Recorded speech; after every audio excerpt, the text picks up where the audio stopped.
This conference will now be recorded. Now we start. It is Wednesday, May 20th at 6:06 p.m. This is the Zoning Board of Appeals. Tonight we have an application from Denise Cook seeking a special permit under section 145-69 for the creation of a building to be used as a commercial training facility / kennel at 213 Stebbins Street, map 240, lot 49, zoned AGA/AGB, 145 and section 145-11, business use number 25 and 26. So what's going to happen is I'm the chair. I am going to read the documents into the record, and then we will open it up and we'll hear from the applicant, and then we'll hear from people from the community. We will have everyone, if there are any questions, direct them to the zoning board. As a reminder, we are here solely to talk about the special permit and the rules and regs as applicable under the bylaws. If there are any issues or matters, I will make sure to address them. And then we will, once everyone has had their say, we'll close the meeting. The board will discuss amongst ourselves, and then we will make a determination. So that's going to be the process. And then, if there are questions along the way, you can ask, but just that's what to expect tonight. So first, I am going to read the documents into the record. Some of them I might kind of summarize, but we have the petition from Denise Cook at 213 Stebbins Street for a special permit under 145-11, number 25 and 26 for a commercial kennel. There is the proposed building is a metal barn style 30 by 50 with a lean-to of a 10 by 50. Building is to be used for dog training, groups, and private sessions.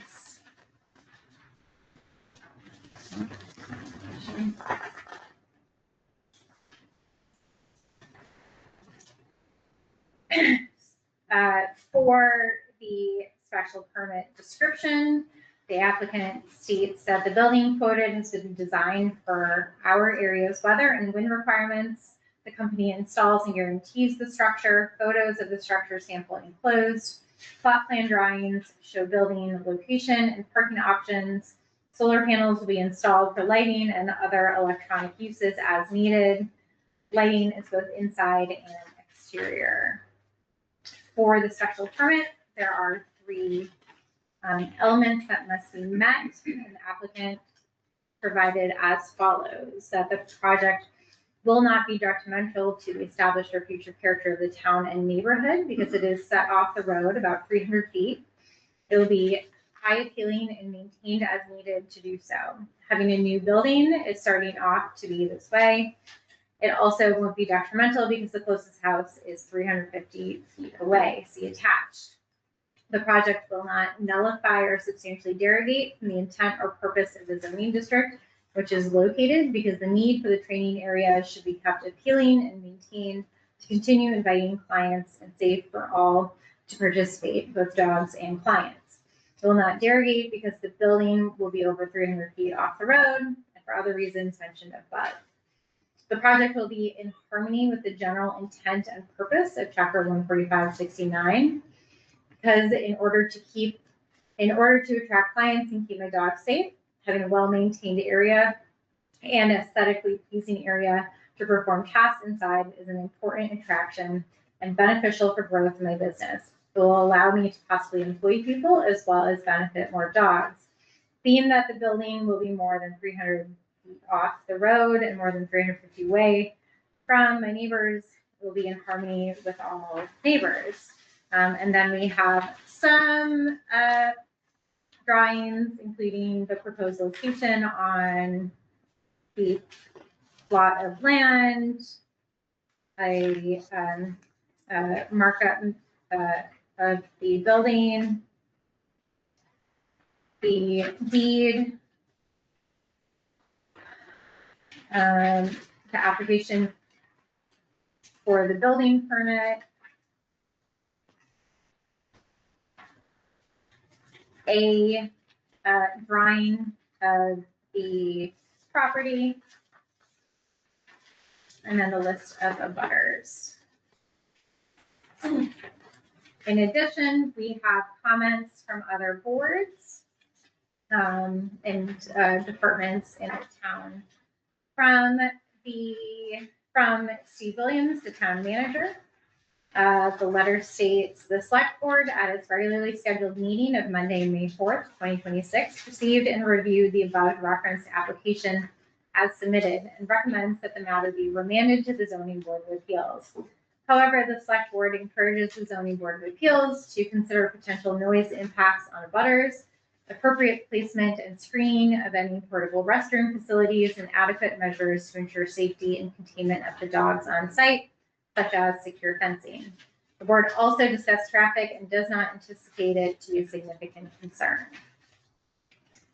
Next, from DPW, the letter reads, the Department of Public Works is in receipt of the special permit request dated March 16th, 2026 for the creation of a building to be used as a commercial training facility / kennel.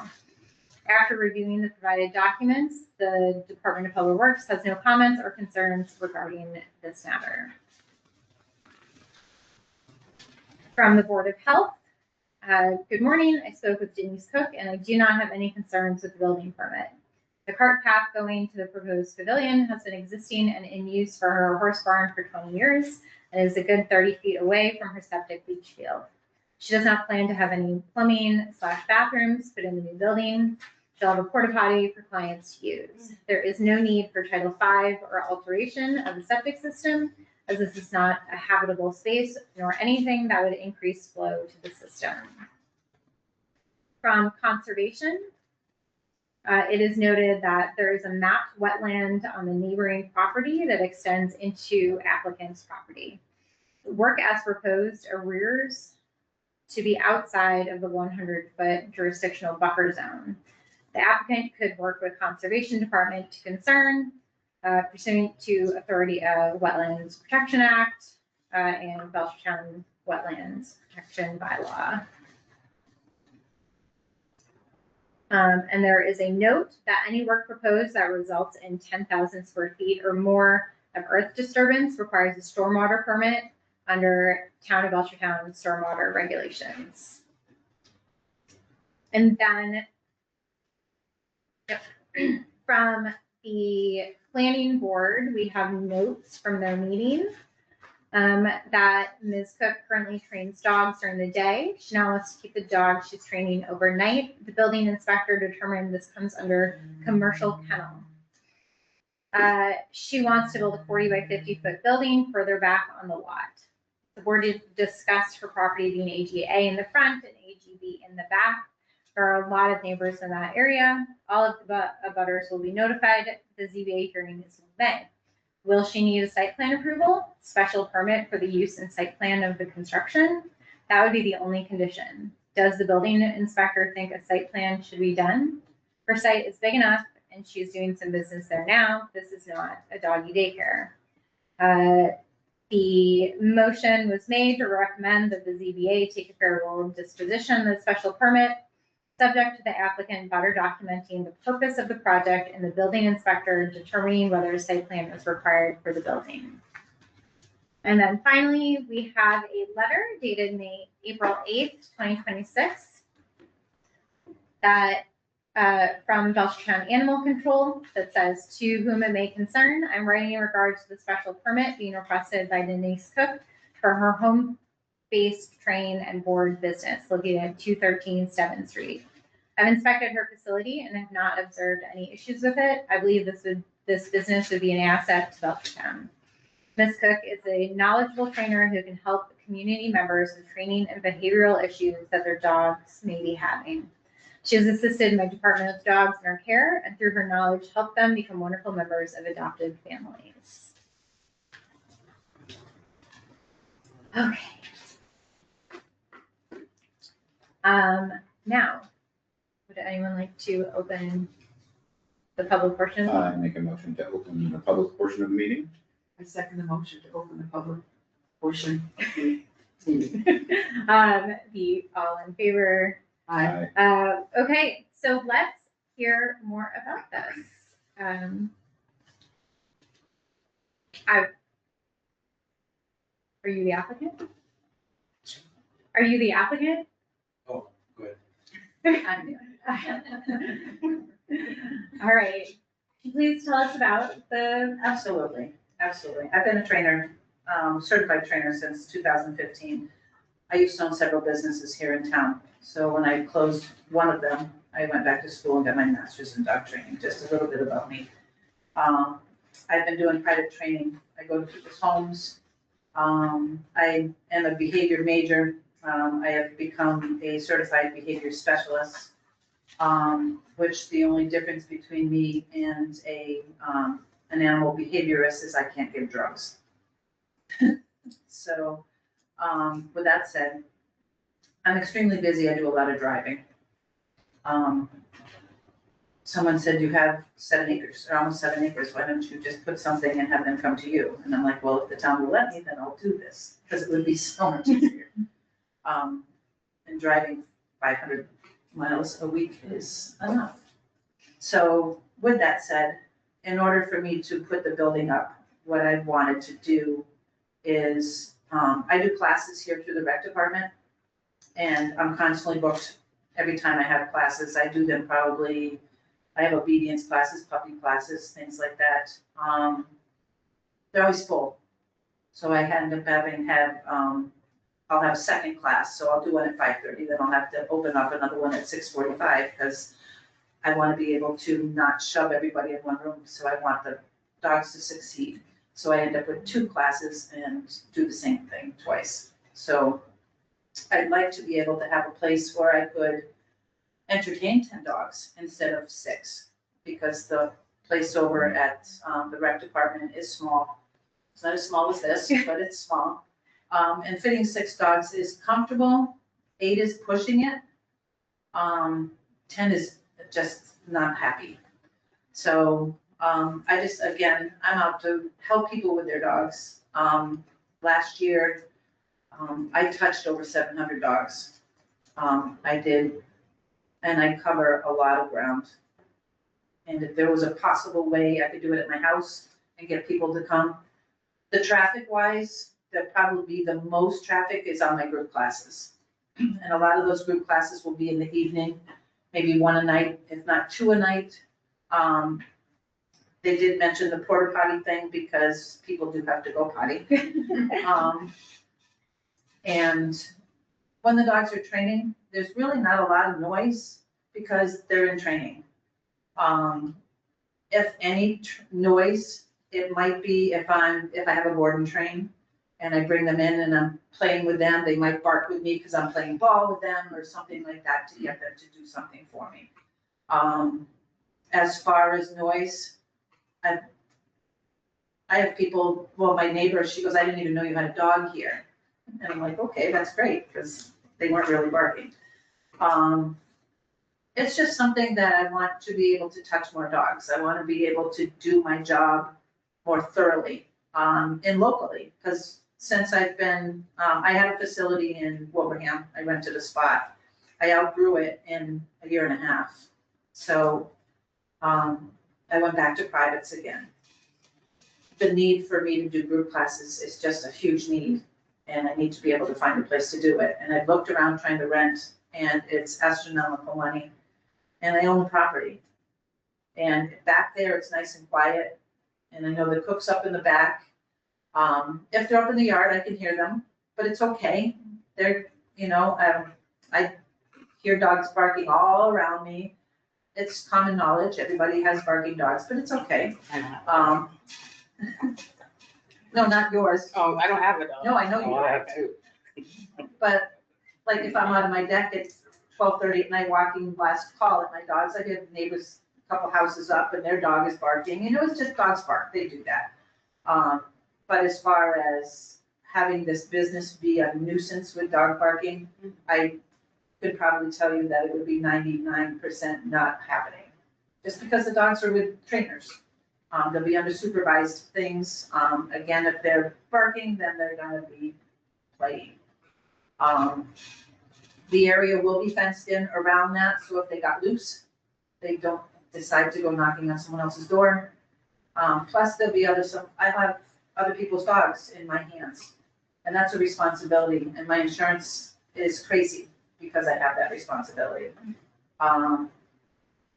Again, I've been dreaming about this for the past 5 years, and I'm finally getting to the point where I want to be able to isolate where I train.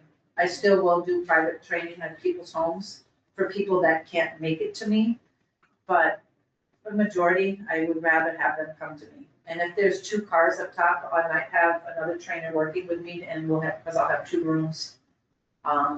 I might have a group room and a private room running at the same time. Again, it depends on how busy I am. I've also, I've done a lot of training in the town. The police department's Oliver is my product. He is my result of that training. I also have a lot of service dogs that I've done for people around here.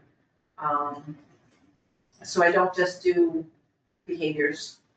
I do puppies, tons of puppies. I do privates for puppies. I start training at 7 weeks old, and then I take them all the way through probably about 2 to 3 years old, and they're still with me. So I gotta be doing something right if they're still hanging around for education.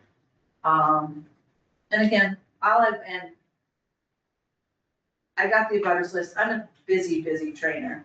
I leave my house at 10 o'clock in the morning. I'm in and out all day. I don't get home till 8:30, 9 o'clock at night. I really would like not to have to drive so much and be able to train more dogs, or even train the same amount, just not keep driving everywhere. And as far as me not knocking on people's doors, which I probably should have,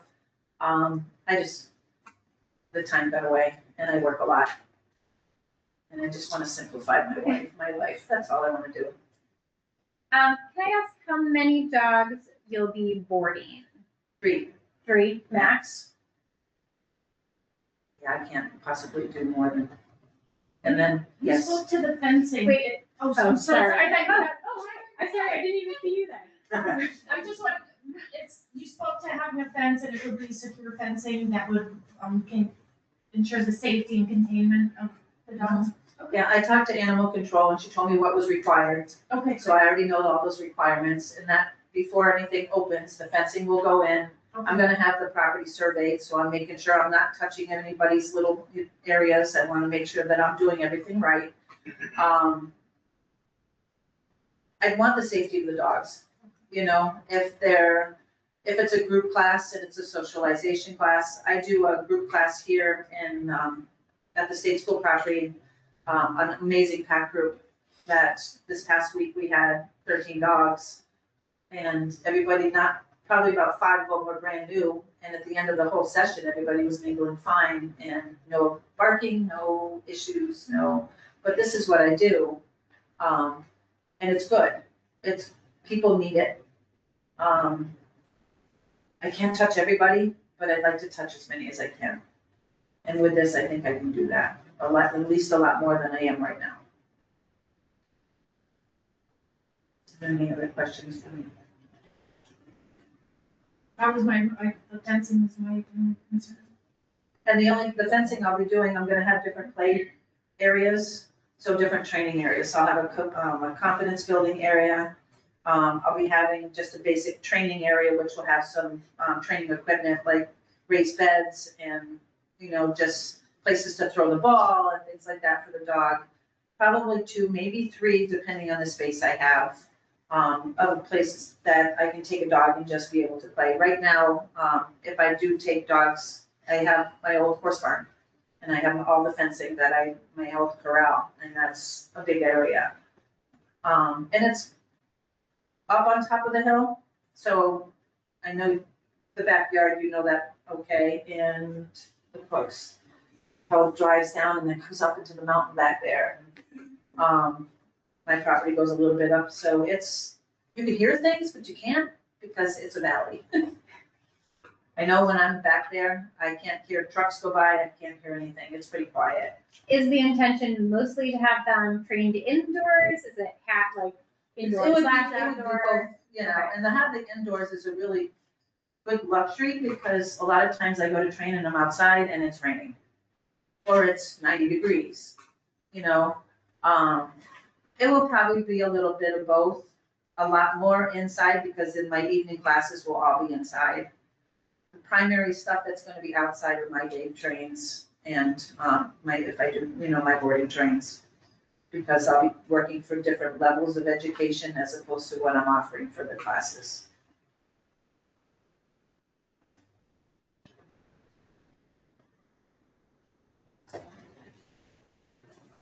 And I asked one of my star pupils, her dog just graduated with her canine good citizen a couple weeks ago. And her dog was pretty off the wall when I had her. She's pretty good. She got her canine good citizen certification now, so she's pretty good. And she's witness to my training and what I do and how I transform, and she understands being tight in that room. I will have a testimony if anybody wants to give you 2 minutes to give my spiel. Yeah, let's do it, all right. Hold on, okay. Sorry, Yeah, no, if you're all done, if no one else has questions for the applicant. You're Yeah. currently working with the rec department right now, Yes, right? I am. And that's inside or is that like the I dog rent park? from the American Legion building. Okay, The big room at the end, or I work out in front, depends, okay, wherever they put me. okay, cool. And how often does that go? Right now, I just ended a class, so my next two start June 1st and June 2nd, so I'll have 2 months for 6 weeks. They're an hour apiece. Is that all year round? Is I that- train all year round Oh, there. okay, Yeah. Yeah, I've probably done, I want to say it's a year and a half since I've been there. Maybe the 10th or 12th classes that I've had in there. wow, I've good. done quite a few. You say you didn't like to do anything like over 8 was probably the. Because the room was tight. Right. Okay, I want to make the dogs comfortable in there. Oh, yeah. You know, makes sense. Oh, yeah, for sure. and especially their owners, because then they start getting tense if it's too tight. And the project that you're proposing is to Modify my training. modify it and increase it? I mean, you want more I room want too, to, yeah, right? Yeah. increase my training, so I can, again, touch more people. Mhm. Instead of have to do 2 classes back to back, I can maybe do 1 class and get everybody in that room, because the inside the room is gonna have a small area in the front for greeting and evaluating and things like that, and then there'll be 2 smaller rooms. I think they're like 30 by 20, so 600 square feet, but it's gonna have a removable wall, so then I can have 1 big room if I have to. And then the lean-to I put on there just so I can have the dogs in the kennels right there, but they won't be there at night. They will be housed, have another kennel being built down towards my house. Okay. Where I already have kennels, I've had kennels there for years, because I have 3 dogs and they get put in there if I'm gonna be gone for a long time. So I'm putting in a really nice building with air conditioning and heat and secure 3 kennels inside, the little doggy doors, and it goes to a nice kennel outside, which will be all protected underneath with fencing and stuff so they can't dig out if no one's around watching them. Yeah. They'll be locked inside the kennel at night, so they, because I have lions, tigers, and bears all around in my property. We certainly do. Yes, And this is for the board, this right? is for the what board we're trainers, talking about, right? the It will 3 be, or so dogs. right, Yeah. it's only enough 3 kennels. Mhm. Unless I have 2 housemates or something like that, they might, if they're small, The kennels are gonna be 5x5 on the inside and 5x10s on the outside. 6 feet tall with a roof on them, so they can't get out. Okay. They can't dig out the bottom and they can't climb off the top. I've been thinking about this a long time. And I want it nice for them, so when they're staying with me, I'm taking them away from their people. You know, they're staying with me a couple weeks. Some dogs, one dog I had last year, she was with me 6 weeks. There was an agenda like this long for me to do with this dog, so I made a dog. But I wanted someplace nice for her, you know? So, and when dogs come to me, I want them to have a pleasant stay as opposed to being thrown in a kennel, you know? It's kind of like the nice places at the animal control, all those beautiful kennels, but it's not so clinky. It's gonna be more homey. What else? Going back to the training sessions Yes. that you're doing with the rec department. But now, if you had a facility like this, how many would you plan on doing? Like, is this like, Well, I might end up doing them maybe 3 or 4 nights a week. Mhm. But they're only an hour long. So if there's cars coming in and out, they come in and out, they park, and then they train and they go home. and would you increase the class sizes too, or If I could, you could? yeah, I mean, if I have room, that's why I put the movable room, the wall Right. taken out of there, so I can increase the class sizes. Plus, When does it get crazy? What's too many? well, I have trainers, for me personally, 10. 10? I Nice. limit myself at 10. I can't watch everybody at 10. And I'm a personal trainer. I like to, you know, if you're having a problem with your dog, I like to go, let me show you. And I'll take the time and I'll explain it with you. I think that's probably what my clients appreciate most is it's personal. It's not, you don't just come to the class and attend and go home and say, okay, what did she teach me? You know, because I have my dogs succeed. And when they leave, when the first night, and I make a mark with my clients, remember today, remember how your dogs are. Because I'm gonna ask you at graduation, how do you think your dogs are? And how do you think I did? And the dogs are just totally different at the end of their 6th session, and they can walk on leash, they can walk through this, they can do whatever I'm teaching, and it makes me happy because everybody's doing so well. And like I said, I just want to be able to touch more dogs. I am working with some young ladies who are mentoring with me and want to be trainers. So then they'll start helping me and assisting me in classes. So if I do get a 10 or 15 people for that class, they will assist me. Also through the OLLI law, there's different regulations and I'm well versed on it. So I'll have that all covered, as per person per dog. So I can't have a class of 20 with just me, if they won't let me. So, but that's okay. I'll have people there to cover it.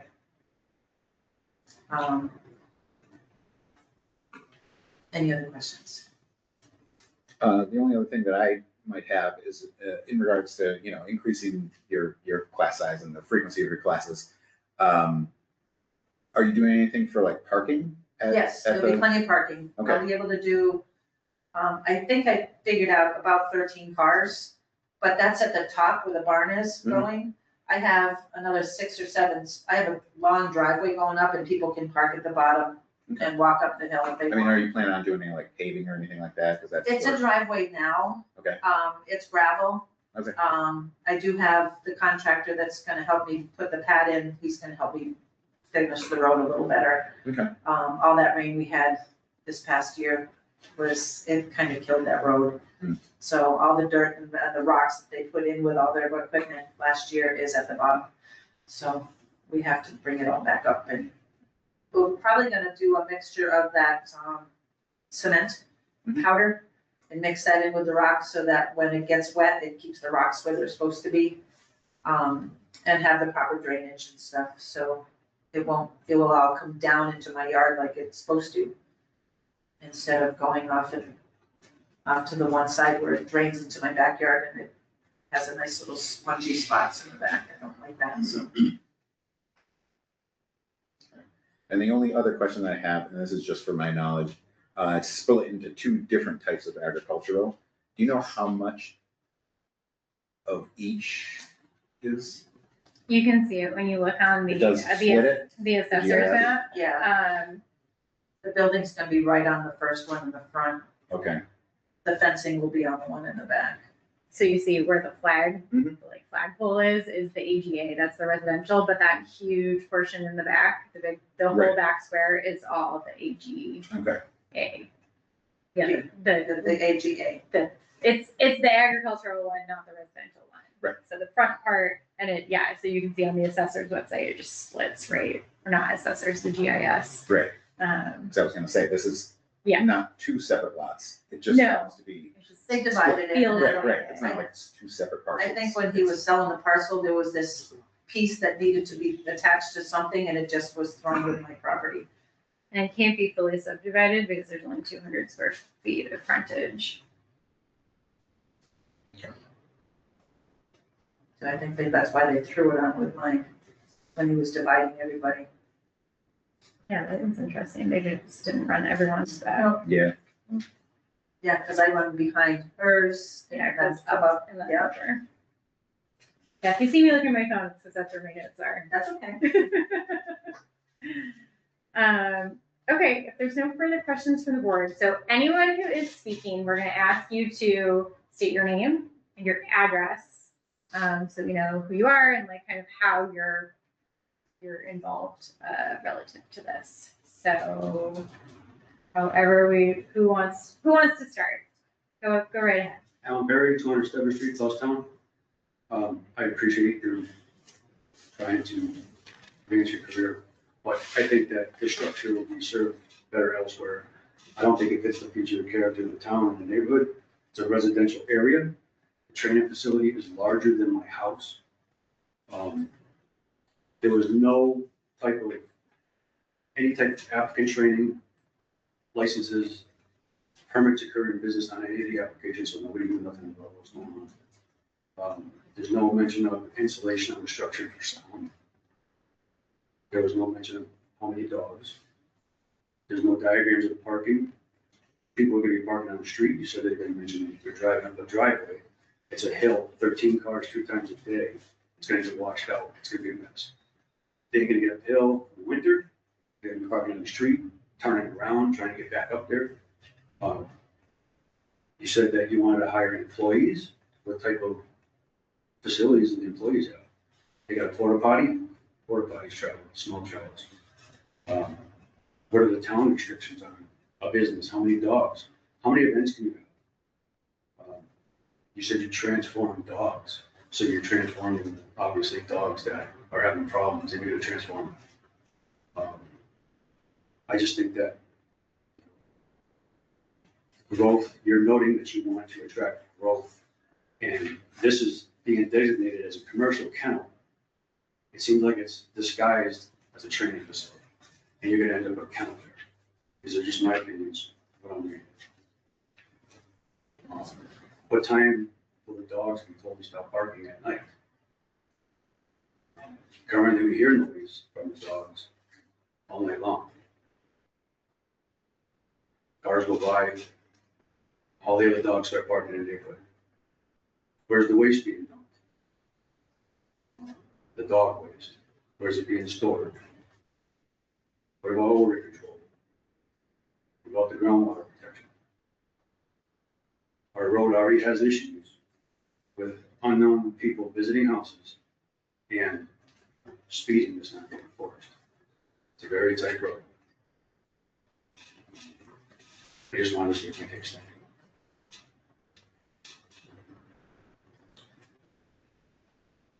Thank you, Mr. Berry. So Harry, Harry, yes, 200 Stebbins Street, Belchertown. Here's the one. so I'll just follow up to see if we can get some answers there. So what time are the evening classes? So what, like, do you have a schedule planned out? I don't look like I'm working past 7:30, so everything, my latest, if I do a 6:30 class, it's late, it's probably 5:30. That's what most of the ones at the rec department are, is 5:30. so everybody's gone by 6. They will not be parking on the road, because I know my street, it's crazy. I don't walk on my road and want to have anybody park on my road. As far as dog waste, there'll be 3 dogs there. I have 3 dogs of my own. I do clean up of them. I have a dumpster in my yard, they go in my dumpster. The dumpster's dumped. I have odor stuff that they provide me, from the dumpster company.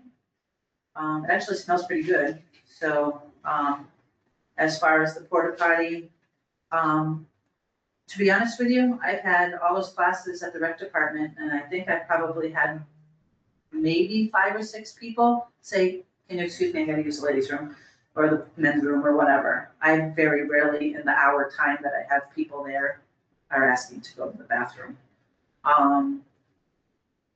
As far as barking, I don't foresee it to be a problem. It's way up in the back.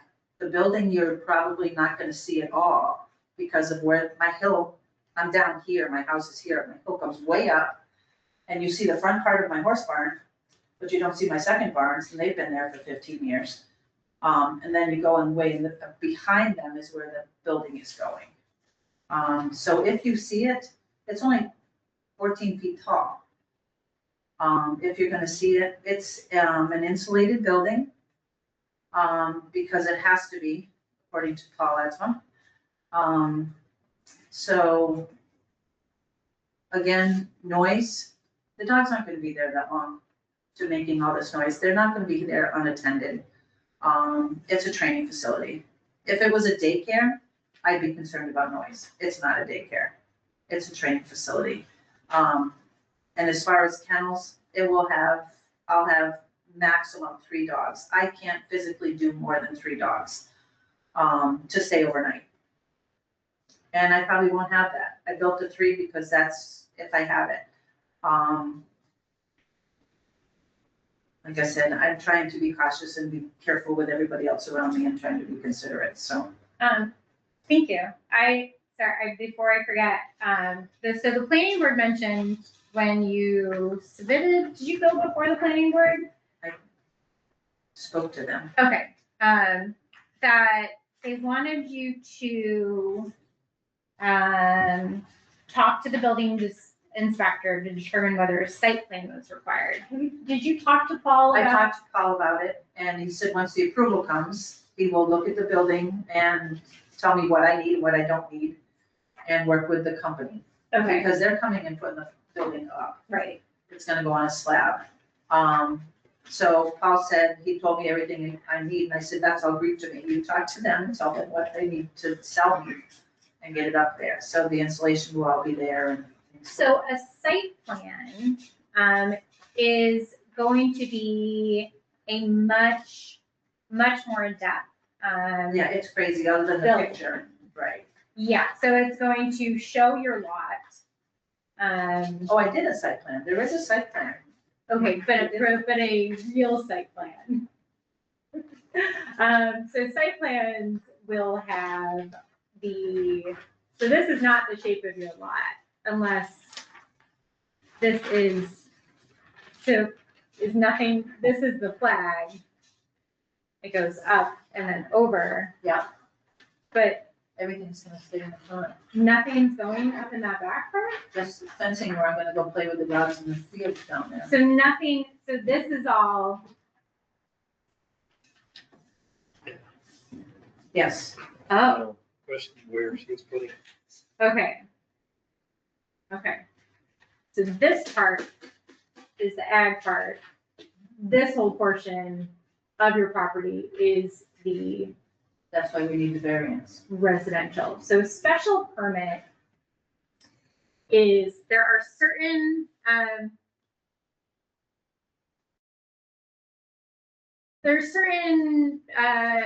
uses that the town determined. They said, these things can go here, these types of uses can go over here. Special permit is for a use that says in certain zones, certain things, as long as it gets, kind of the town approval, someone else to look over it. what a site, I was a little confused about this, Ryan. So real site plan.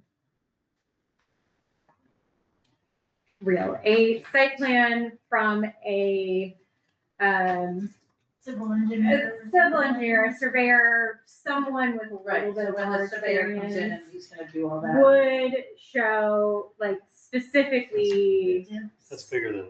well, and we don't even necessarily need the, but just like actual widths, you know, how wide is this road? Where is this Yeah, I know. existing hay barn? Yeah. Where will the parking be? It would be real specific. It would look like how it's gonna be built. So this, okay, It would almost be like It was a schematics or little- blueprints or something like that. They'll get Yeah. the meets and bounds of like Once I the get the- pins that are literally in the ground. Right, at that Exactly, property to- well, that's when the surveyor comes, Mhm. then he can have it all measured and stuff like that, so that all the site plan can be drawn professionally, I guess, because I need to have the surveyor come in first to be able to do that. so all of the proposed construction is in, Just because that property in the back, with that back square, so it's and rocks and let mountains me and. discuss from my notes, is that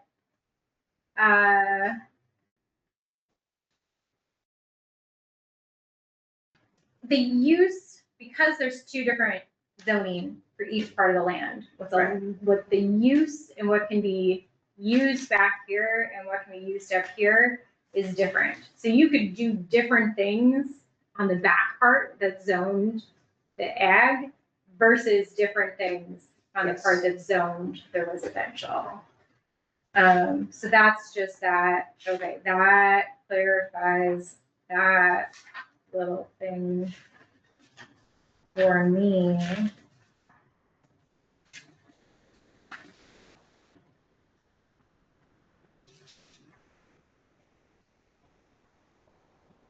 Okay.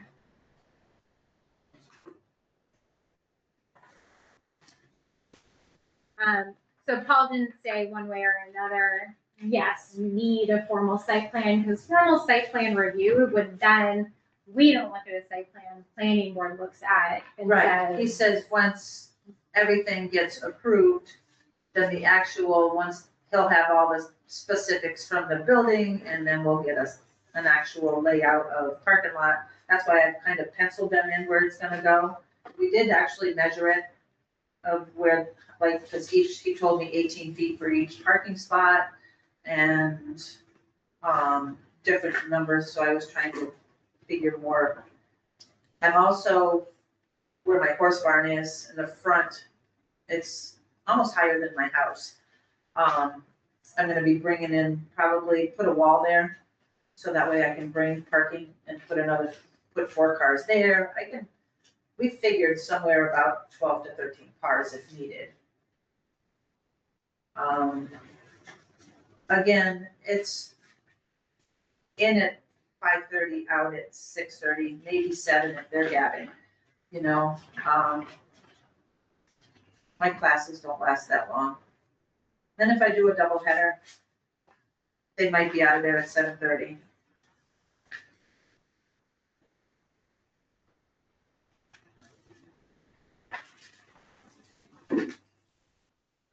Okay, great, thank you.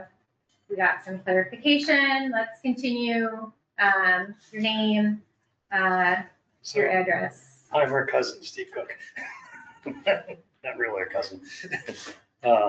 Anyways, I'm the butter that's next door, and so my So biggest, are you Yeah. immediately I am to, the property right He's here. the big piece that's waiting. I have Oh. 42 acres back there. so you're back, are you the one over Right. here, the house that's up So my here? biggest concern is just where, and so, is this gonna be Yeah.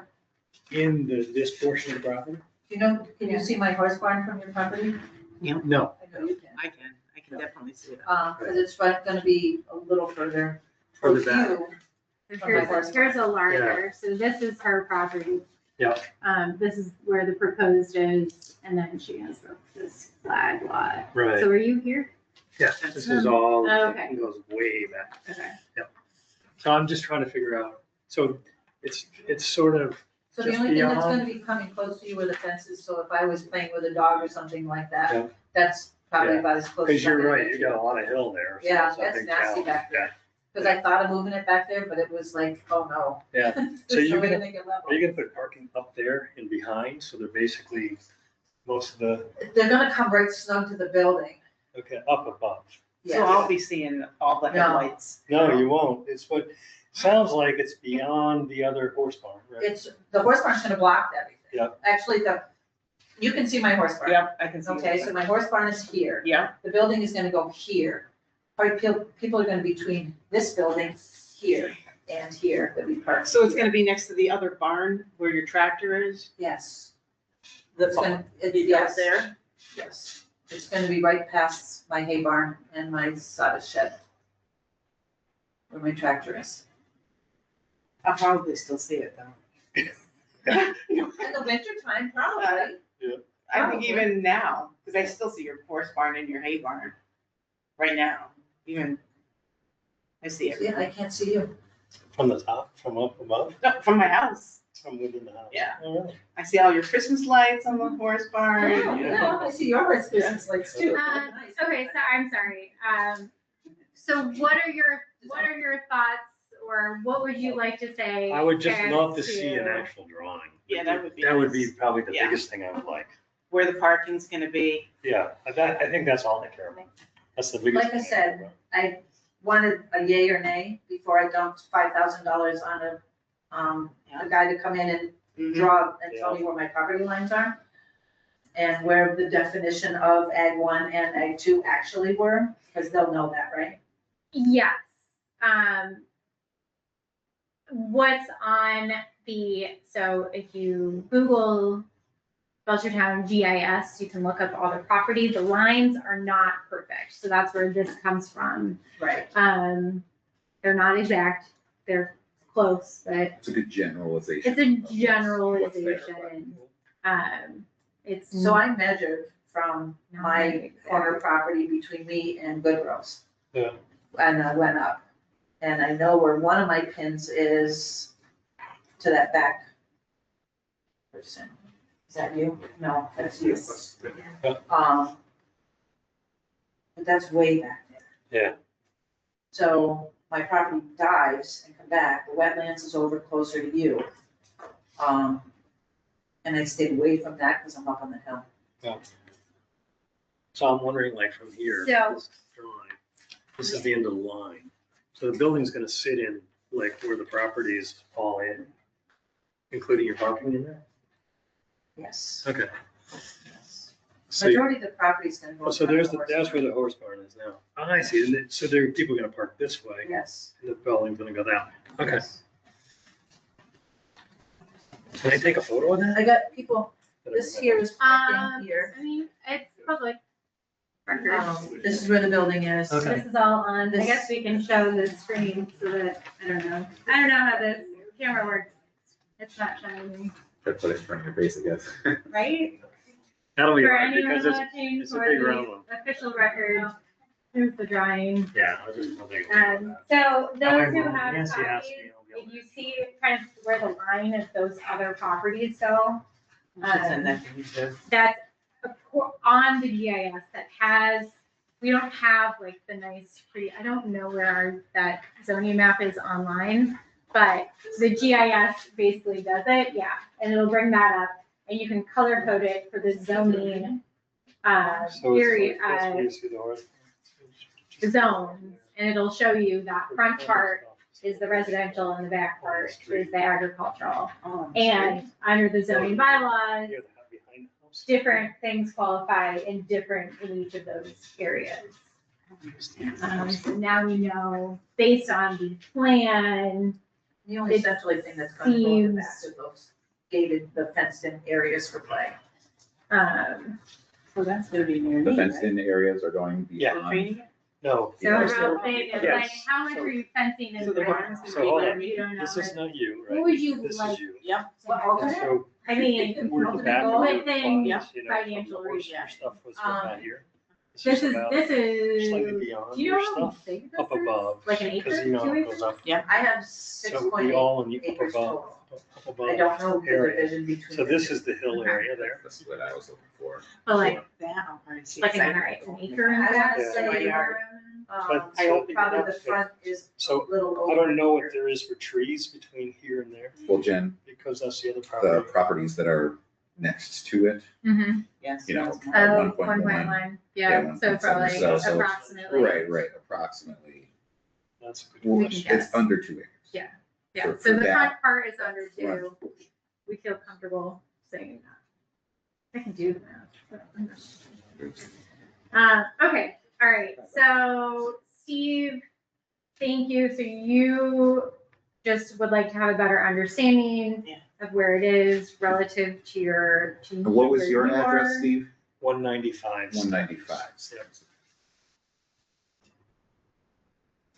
And do you have concerns about, do you have any other concerns relative to, the proposal?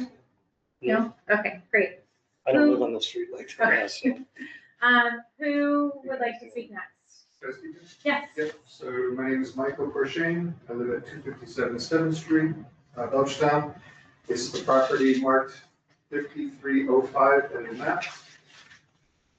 So, go ahead.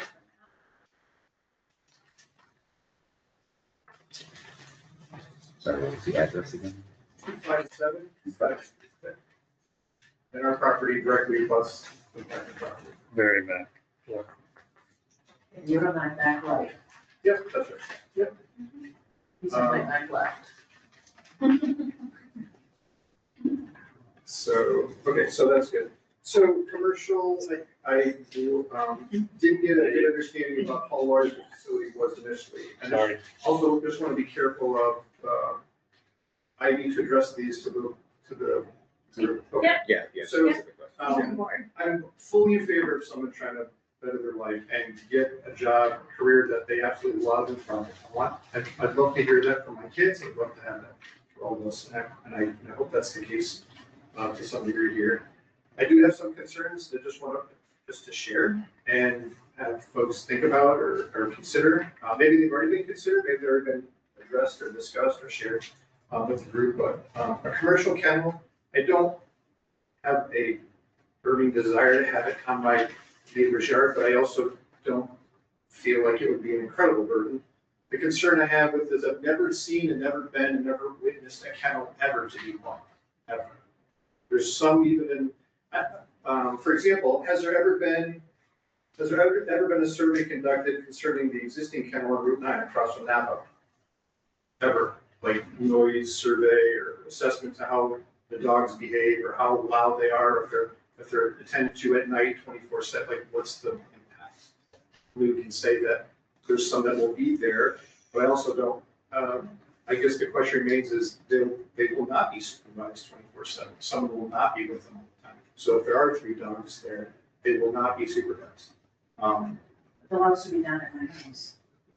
Just Sorry. saying, Wait. general, like if there's going to be housed at the facility, which it sounded like at the facility, the training facility, maybe I misunderstood words, but it was Correct. the ability to have 3 dogs at the new kennel training facility. So that's what I kind of heard, and then I go back to my experiences, and then also, we used to have a dog, we brought it to the kennel on Route 9, and every time we showed up, it was loud. Every time we left, it was loud. So just, Yeah. that's been our experience. So I'm sharing what we've experienced in town, in Belchertown, at a kennel. So we don't have that today. We do have neighbors that have dogs barking, and, usually they're tended to within a brief period of time. They call them in and it's done, but it's not incessant. It's not a. Unless there's a bear. Then they'll certainly know everybody knows it's not. Everybody will know there's a bear. So concerns are, again, driving, if that does, I suspect with the new facility will subside to some degree, but if there is 500 miles driving a week, definitely not going to be, the dogs will not be supervised 24/7. It sounded like 3 dogs maximum. If that is the case, and if it is allowed, I would like them to have that put like directly into the deal, no more than ever.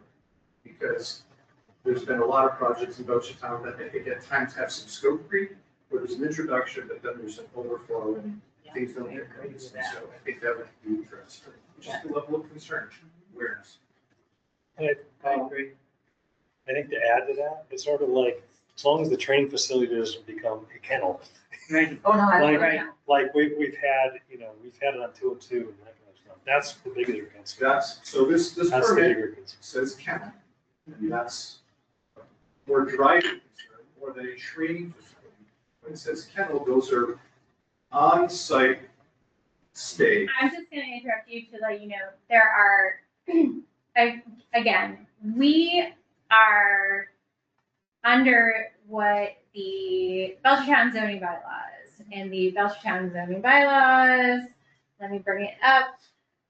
The definition of a commercial kennel, which is what the special permit is being sought for, is the overnight boarding of 4 or more dogs in the absence of an owner for which a fee is charged. So that is what is allowed under certain special permits. There is also the dog daycare, so one of them is the 24 and the 25. Some are, and this is where we get into what's permitted in AGA versus the AGB portion.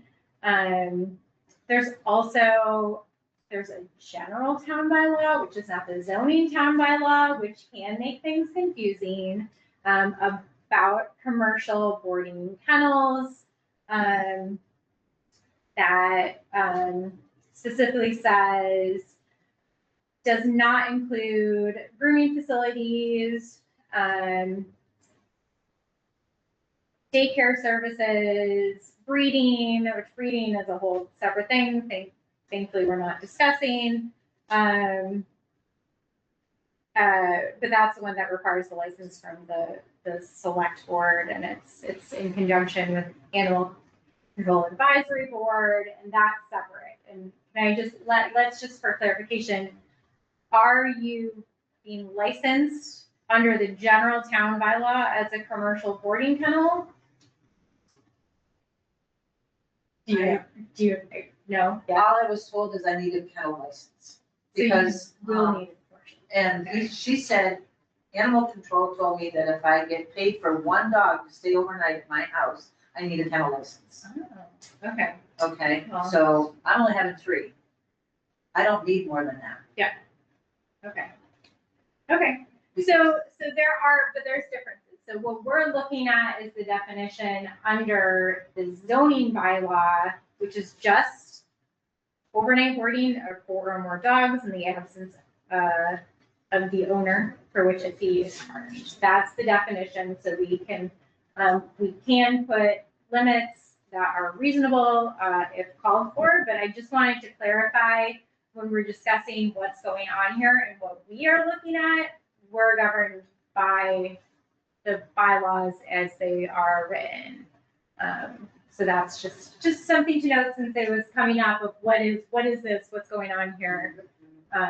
So please continue. Yeah, thank you. So the concern remains for the county. Again, the building's massive compared to the current situation, the current provisions, and maybe jealous. That'd be great to have a building that large on our homestead as well and be able to provide that. So kudos to you if that happens. I think it's amazing. I don't know if that's just for 8 dogs or if that's like massive amount of other items that would necessarily be beyond training, beyond kennel, beyond whatever that entails. Again, the comment was made about some of the waste collection, if that was part of this.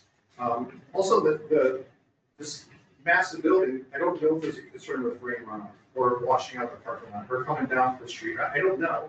And I'm not a civil engineer, so I wouldn't have the answer. I just don't know. But I do know under existing or other permits that are provided for other buildings, it is a concern. It is noted, it is addressed. So I just don't know if this is one of those. Also talked about, I heard the conversation bring about 13 parking spots by the building and 6 more by the street. That's 20 parking spots, potential. I'm not saying we use that word, it's potential. And so is 20 parking spots allowed on a piece of property like that? Are both zones of those pieces of property, do they allow parking on both of those graded parcels? Or of the single parcel, the two graded pieces as identified? I had kind of the same thing about like, there's no, like, this is kind of, off of Google Maps, or the Belchertown website had like the ages kind of drawn. It gives a good reference, kind of an idea, I appreciate that. More civil engineer drawings would have been a little more evident if it was a collection of runoff. You see these in building permits, and you have to provide these engineered blueprints to provide to building inspectors, electrical inspectors, all the sorts that have them assess them and evaluate them for safety and whatnot. And then the last part was, is because our property does it, I heard something about that, there's some fencing in place, and then the dogs will be trained in this fenced in area. Is it just like stockade fence? Is it just a rail fence for horses? Is it chain link fence? Is it the dogs who take off? Are they going to come into our yard, or is it more just, it's actually really capturing that particular area of the property? So again, I do know, I've ridden my bike, I've lived on 7th Street since 2004. I've rode my bikes with the kids. We have experiences at times when dogs are barking at us. We had, even just a couple weeks ago, we drive past that piece of property, there are dogs that bark, whether in the kennel or they hear people running by or whatever it is. And so it's evident that you don't need to startle them. They're dogs. They will behave like dogs. And I'm sure she does an amazing job at her craft in training them. It's great. My experience, and even my own home, is when you don't supervise your dog, they will act like dogs. And so my concern is that over time, it's not just a 6 a.m. thing where someone lets their dog out to go to the bathroom when they park and come back in. That's not, you can't turn that off, because once you ring that bell, you can't take that back. It's done. It'll go on for years and years and that. So just some concerns. Thank you.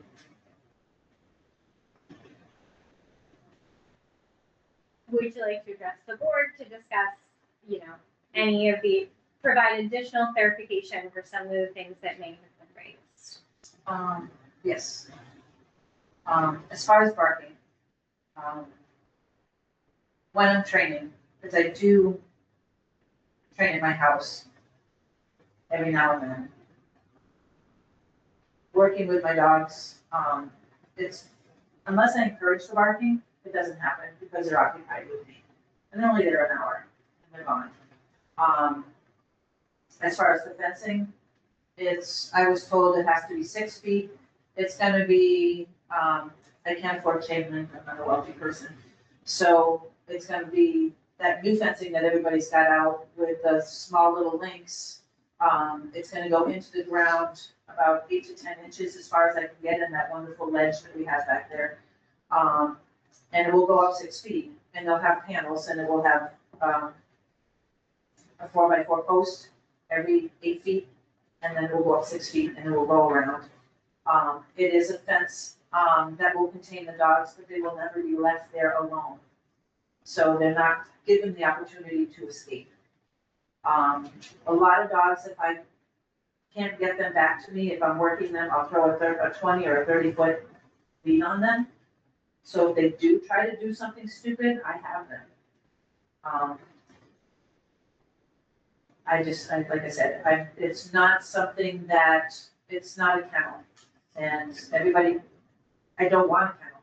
I don't want to be that person that boards dogs. I just don't want that.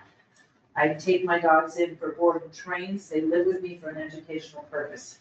It's like going to school, and they're dropped off at boarding school for a few weeks, could be a month, depending on issues, depending on what the dog needs for training. As far as the barking, I have a dog that if you've ridden the bikes out back, you've probably seen my Doberman mix out there. He just doesn't shut up, but he's just saying, hi, there's a bike going by. And he shuts up. I have German Shepherds you'll never hear from. They never bark. Unless they're in the house. You pull into my driveway, you knock on my door, you're gonna hear every one of them. Do they bark when I'm not home? Probably. I don't have a camera. But they do settle in. and they're contained inside my house. Those are probably the most barking that you're gonna hear is out of my own personal dogs. As far as, like I said, with the waste, they will be all disposed of properly. I have a dumpster system, it's handled.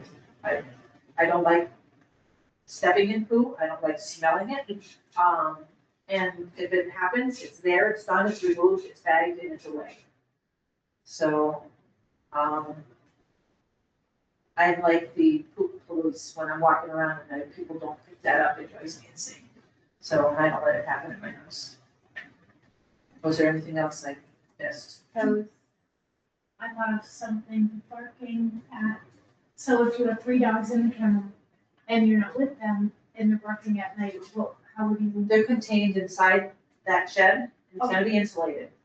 It's also, I'm trying to make it like home, so it will have music in there, it will have air conditioning or heat or whatever it need be if there's an occasion. If they're a dog that's gonna bark, I'm gonna bring them in the house. I'm not gonna leave them out there, because if they're barking, they're telling me there's something wrong. They're either not comfortable, they're afraid, there's something going on. I'm not gonna do that to torment the dog, to let it bark like that. So I will bring it in the house. I have the whole back of my house, which is, the whole back of my house. I throw a crate back there. They can stay in the house in a crate. So they're supervised and more comfortable. Yeah, I will not leave them outside at night if they're gonna cause havoc. I won't have it. Can I ask a clarifying question? Sure. On the permit and whatnot, it says the purpose of this is for kennel, but I also just heard that the individual does not want it. So that's where the definition comes from. So so you were talking about this like big kennel where I don't know what the Route 9 one is. Yeah, I don't, my dog cannot stay in kennels, so I'm not familiar with any kennels. Like, I don't know, I can't draw a comparison. I don't know what it is in comparison, but I think we're getting a little bit esoteric with the definition. So her kennel is 3 dogs boarding overnight. But that, when we go back to the definition under the zoning bylaw, is what the definition of a kennel. So is boarding overnight. So it's Clarified, yeah, I'm new to the board, by the way, so I'm learning as we go. So I was wondering, Jen, so I think I'm hearing you say she had to apply for that because that is the definition, is that what? So there's 2, this is where laws get confusing. There is a definition of kennel under the zoning bylaw, and then the general town bylaws also have a commercial kennel, and that definition is different. Okay. Slightly, there's some overlap, but it's a different thing. We don't look at whether or not she has to get licensed by the animal control officer, because that's not in the zoning bylaw. We only look at the zoning bylaw. So we look at to the see zoning if bylaw, that's within the but allowed. zoning control officer did weigh in, which was helpful, but so, it's not this like 20 dog, what's being proposed is what's being proposed. The zoning board is going to approve or disapprove. We would rule on what, we're not gonna just give open license. It would be, it's based on information presented, before us. Yes, But you mentioned yourself in the law, that said 2 or more. right. So don't. Right. That's what the definition is, but what's being applied for, and what's being discussed here, and we can put reasonable conditions, on our approvals, so. Everyone's learning, governance. Yeah, no, it can be confusing, and, this is a little different than some other, special permits that have come before the board. So this is a little bit different and nuanced. So let's keep it going. Who else would like to make comments, questions? Go ahead. What is your name and your address? Hi, Frank Valeri, 222 Sevens. I'm the house right at the corner of Mercier and 7th Street, the white one. It's not undergoing a remodel. So he's Now, across the street, right? no. my main, besides like the boarding and the kennel, we've discussed that a lot. My concern is gonna be their driveway and parking. It's not paved. Every time there's a heavy rainstorm, that driveway is gonna be a mess. It's gonna get washed out. It's gonna come down. It's gonna have that cement dust in it. Yeah, but well, I mean, our asphalt roads don't hold up well in heavy rain, let alone gravel and roads like that. And I would like, if this is to be approved, all the parking would be just up by the kennel / training facility. Training is, Because, I mean, over time, you get people parking down below, walking up, and people parking on that road there is gonna be a mess, because that part of 7th Street is notorious for speed. Yes. I mean, we have motorcycles going by there 100 miles an hour in the summertime. I mean, the cops are there quite a bit. I know they're hiding spaces, but. Yeah, I mean, you get those kids, I mean, Monday we had like 30 motorcycles going on the street about 60 miles an hour, so. And you have like 13, 14 cars all coming out at once and stuff, and people don't realize that. Because there is like a slight curve right there too, so it is a little hard to see coming out of the driveway.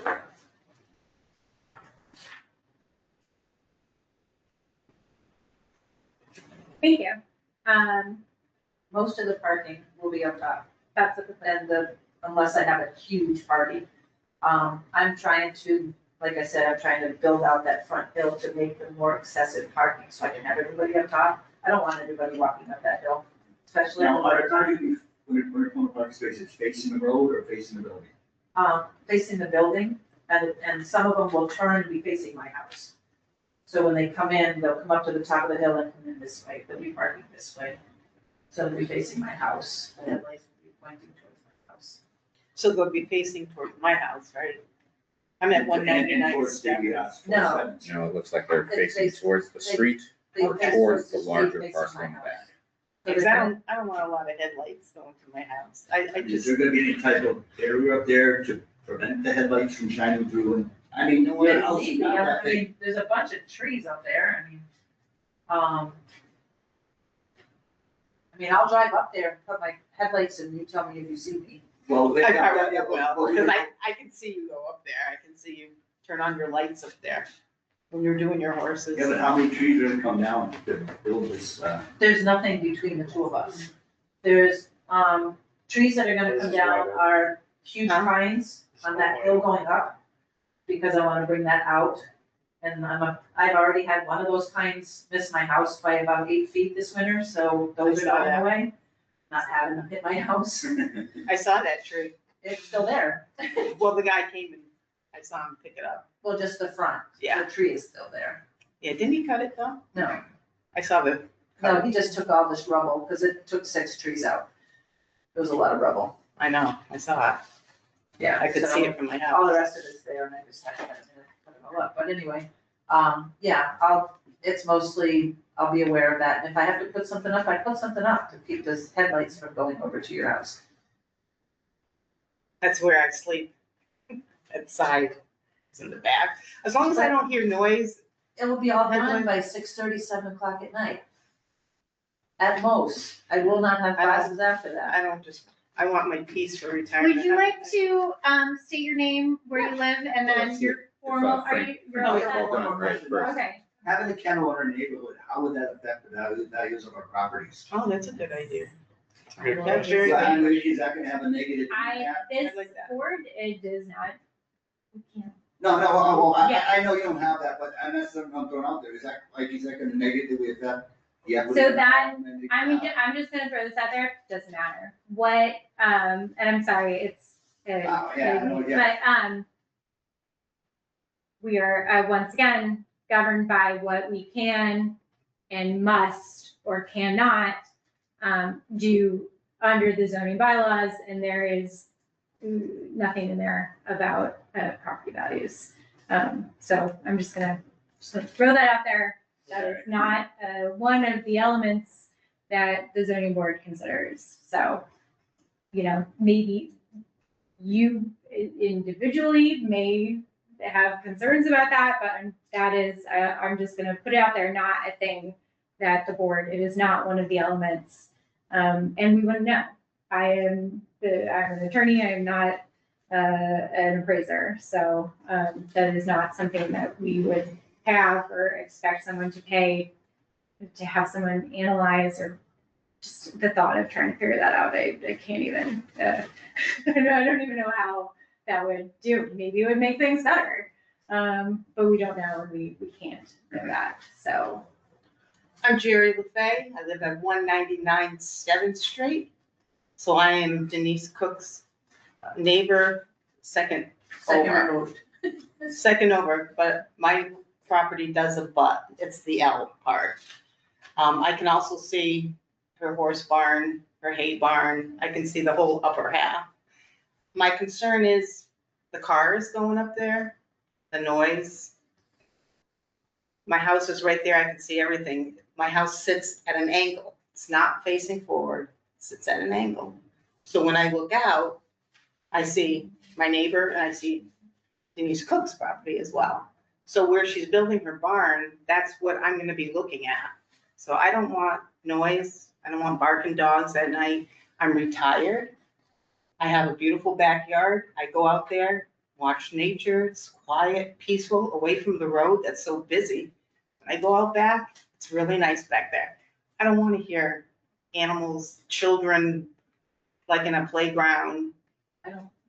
You don't have kids there. No, but dogs are like kids. I call them kids. I mean, I also want it to be sanitary. So I worked at a childcare licensing center. We do a lot of specialty with, the cleaning of the toys and so forth. As long as it's clean, I don't want to be smelling anything. Porta potties. You said you're gonna have about 20 people there, 20 cars. It's a lot. It's a lot for a residential area. The average person that uses a porta potty in my classes is. Will it be clean? Will you be dumping it? Yes. Things like that. I really want it to be more of a peaceful community instead of a business. I moved there probably almost 40 years ago. Been very peaceful. I don't really like 7th Street to be business. I want it to be my private retirement home. So I'm just concerned about, she was talking about parking, people maybe turning around in my driveway because maybe they passed your house or something like that. I don't need a lot of those turnarounds.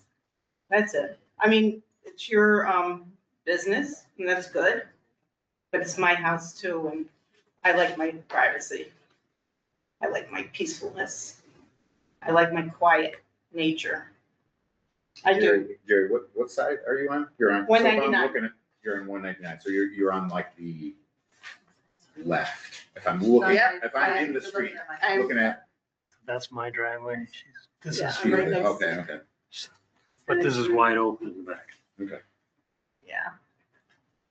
But my house doesn't sit like everybody else's house. My houses sit at an angle, sideways. So what I see What number is, is that up here? I think I'm looking Um, at the wrong. One's east. I think I mean, it's, it's lot number 47. yeah, Oh, 47. okay, Right. thanks. But my house sits at an angle, so what I look at is my neighbor Teresa and Denise. That's what I see. Thank you.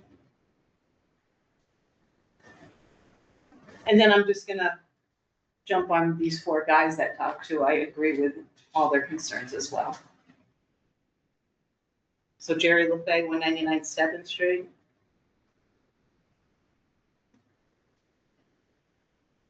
Okay, I'm just gonna say, my name's Fabiola Krishani, at 257 7th Street. My one concern from all this is that I appreciate what you're trying to do, and I totally understand and get it. What you wanna do in building and making your job successful. My concern is that what you're proposing, or what's being proposed right here, is that this building is gonna be too big for your lot. I think. I mean, I'm not 100% sure because I don't know everything about building and all that, but from what I'm understanding, listening and just taking it all in, it sounds to me like it's a great idea, especially since you've been working so hard at it for so many years, you know, but I'm wondering if the location of it might be too small for what you want to accomplish. I don't know if that makes sense. So my concern is that you're building, the facility that you want to build is going to be too big for the lot where it's going to be built. Because I know that behind you there's also wetlands, so you're stuck, you know, and then the ledges.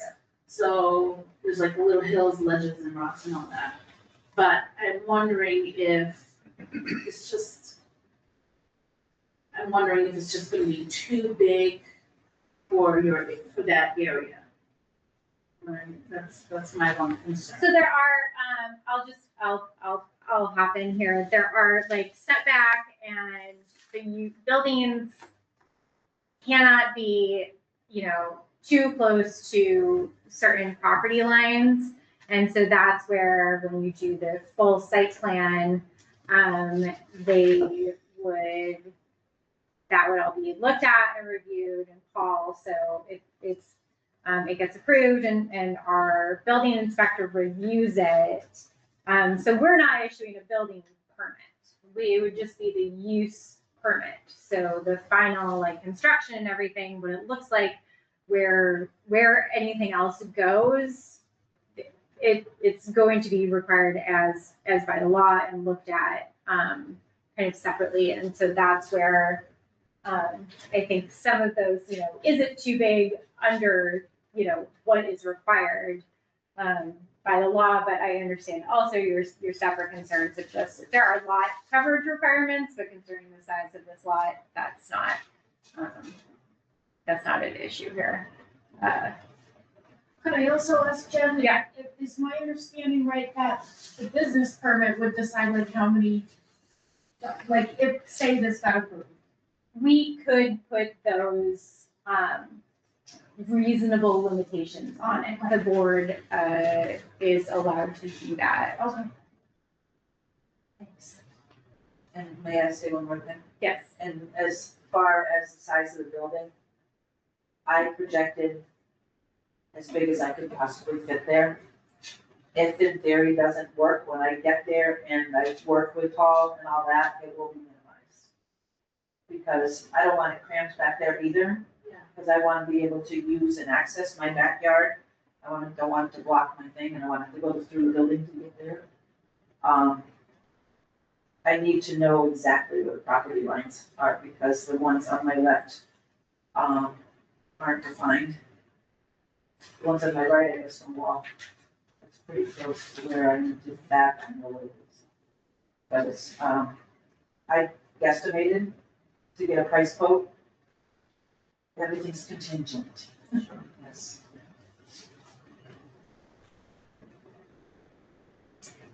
Okay, thank you. Pam, you haven't spoken? I would love to speak. I'm Sue Kimball, 3 Robin Lane, Belchertown. And I hope this ends our meeting on a good note. I have been working with Denise for about a year with my little rescue dog, who is quite a challenge, let's say that. And over that year, we have gone from a dog that couldn't even barely sit in her own skin to a very well-mannered AKC who's a canine citizen. So that's kudos to my diligence and Denise's guidance with us. I have enjoyed working with Denise in classes and on an individual basis. She really has helped us tremendously. The idea of having facility close at hand versus driving all the way to Chicopee is like on my okay list, because it's time for everybody. Denise just gives that personal attention that people need with their dogs. So I hope that Harmony Acres can make again here in Belchertown, and lots of people that struggle with their dogs. Thank you. Thank you. Ms. Ferry, would you like to discuss the picture you've been holding up? This is the picture of the road here that my neighbor spoke about. As you can see, it's a pretty tight road. And cars, 3 cars in section going by the house. You see the applicant sign out in front, right here. And the entryway for the proposed place is right here. Okay, thank you.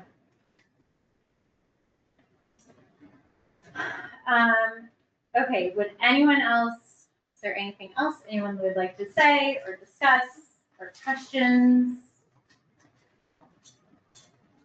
No? Okay. Would, I'll make a motion to close the public portion of the meeting.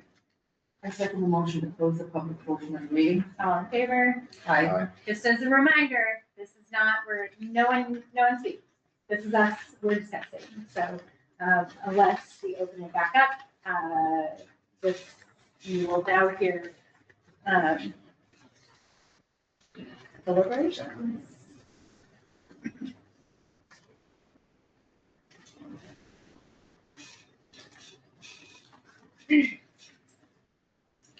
I just want to make sure that I have the lots, or not the lots, but the 2 zones correctly identified here. So the rear portion is, So AGA is the rear portion, that's the primary agricultural. Okay. The front portion is AGB, which is rural residential. So if you guys are looking this part down, rural residential, and the back part is primary agricultural. So since everything is,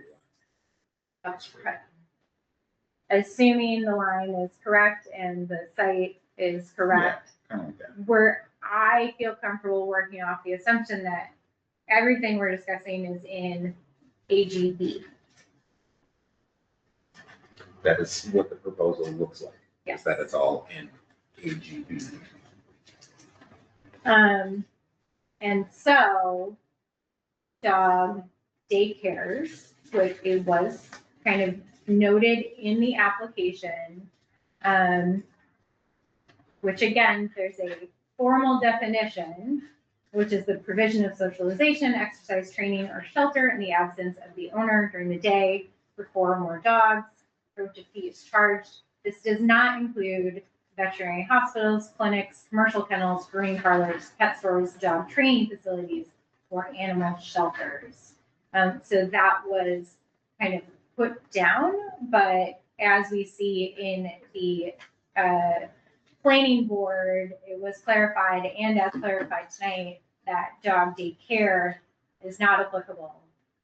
So I think I will just note that,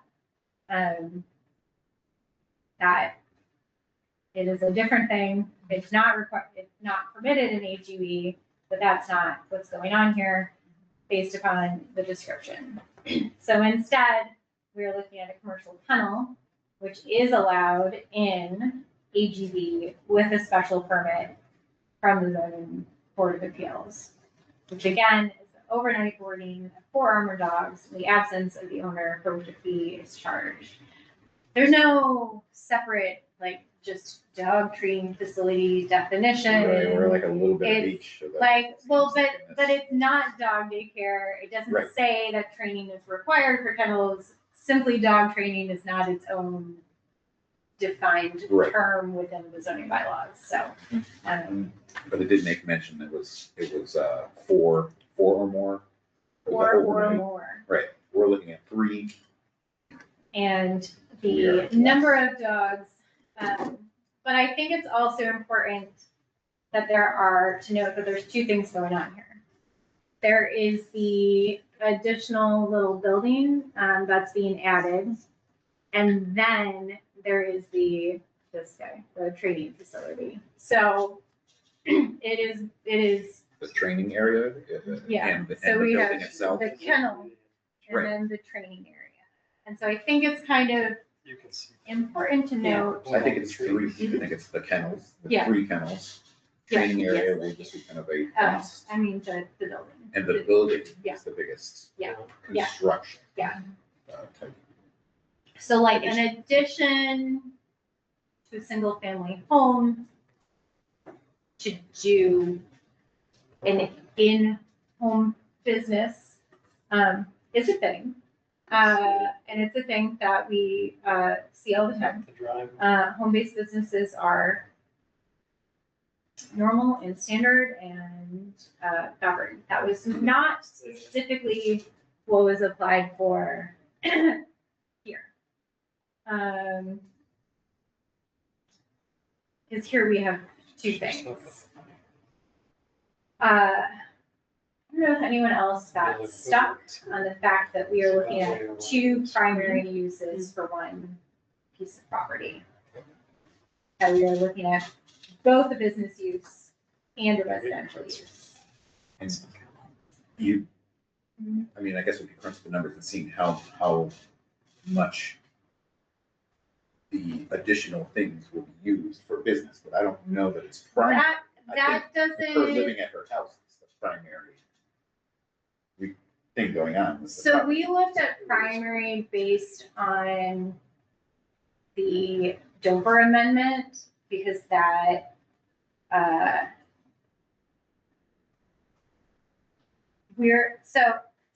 so let's say it was a vacant piece of land, Mhm. and someone said, but it was an AGB. Vacant land, AGB, someone says, I want to build a commercial kennel. That would be allowed with a special permit. We'd say, sure, cool. And then the planning board would say, give us your site plan for new construction of a commercial building. And that's what we would look at. Right. That is permissible for AGB. Yeah. I just keep getting stuck on, it's running a business and having a home. So like, let's say I bottled beer in my basement and it was allowed to have a brewery in my neighborhood, which it probably is. I couldn't just have my home and then also put a brewery in my backyard, because I would be using it. It wouldn't be all the time. It'd only be open if, reasonable hours during the week, but it would still be both a commercial use and a residential use on the same piece of land. And so like the accessory building in and of itself, great. But when we look at home businesses, they're supposed to be limited in scope.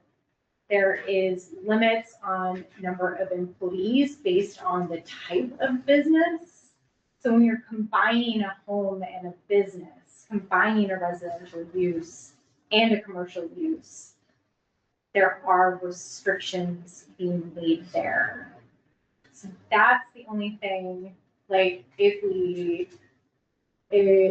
subdivided the land, then you go through the whole subdivision process and it would have to be its own thing, but like that is sometimes where we would see something like this, like, oh, I have 7 acres, I'd love to have a business here, the business is allowed, like, okay, well, you subdivide it so that one is commercial to be used under that, and then the other maintains the residential. Right, they would be separate. So there would be Yeah, one 'cause otherwise- primary use per.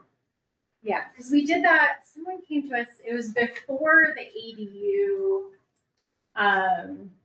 law came, and they wanted, it wasn't an accessory, it wasn't like a in-law apartment, it was a whole separate, like, residential building on the same lot.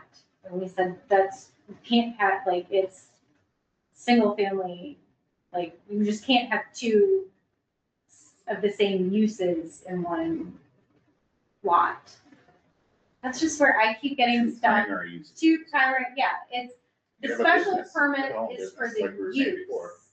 It's a use, so our special permit, when I look them up in the law, it applies to the property. It gets recorded in the land records and it says that this property is being used under a special permit for commercial purposes. There's like some incidentalness. But it's, I keep just getting stuck on the idea, if you look at it as a different kind of business, does it feel the same as the job? Because the jobs are hands-on and like, Well, like that's the other everyone thing. likes dogs. It noticed that, it noted as well is that unsupervised time for the animals. I mean, that was when we were talking about the boarding versus not. Yeah, Right, so- well, it says away from their owners, doesn't say like without. Right, but we're talking about training. We're talking about a She's training gonna be facility, yeah, When training is happening. yeah, The boarding only happens for Yeah. 3, up to 3. yeah. So, I mean, I would approve the 3-dog boarding as a home-based business. Not that that's what was applied Right. for, It's only a portion of what we're. but that's Scope of it. not, yeah, that's not the whole, that's not everything that's going on here. Little, Jennifer, I have I'm a a little question. confused about why the planning board, You mentioned that it seems like we're looking at this under two, I feel like I hear you saying we have to look at this either as the lens of like the home, residential or commercial. Are you saying that? So, Is that, like, where is that so written? the special permit is a use. Okay, Qualification. Variances are what, and sometimes there's a little overlap between variances and special permits, but generally we have the schedule of uses. okay, And that's for special permit, and it talks about what's allowed in the different districts, what can be allowed under a special permit, what absolutely cannot be allowed in certain districts, and it goes to the use of the property. And so people are coming to us and saying, I want to use my property for this reason. And so the use, but we can't have, Dual you can't have multiple, I can't, like- primary. like, let's say that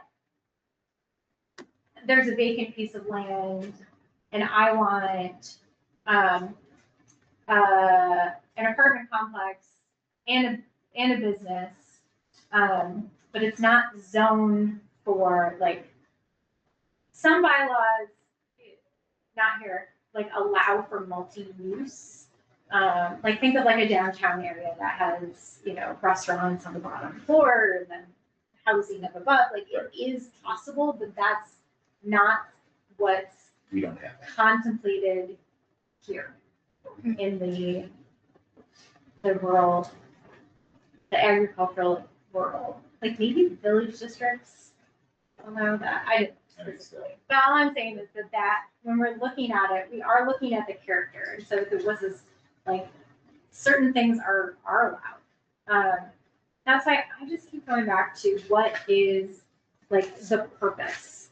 So when we look at our elements, and I'm working through things here out loud.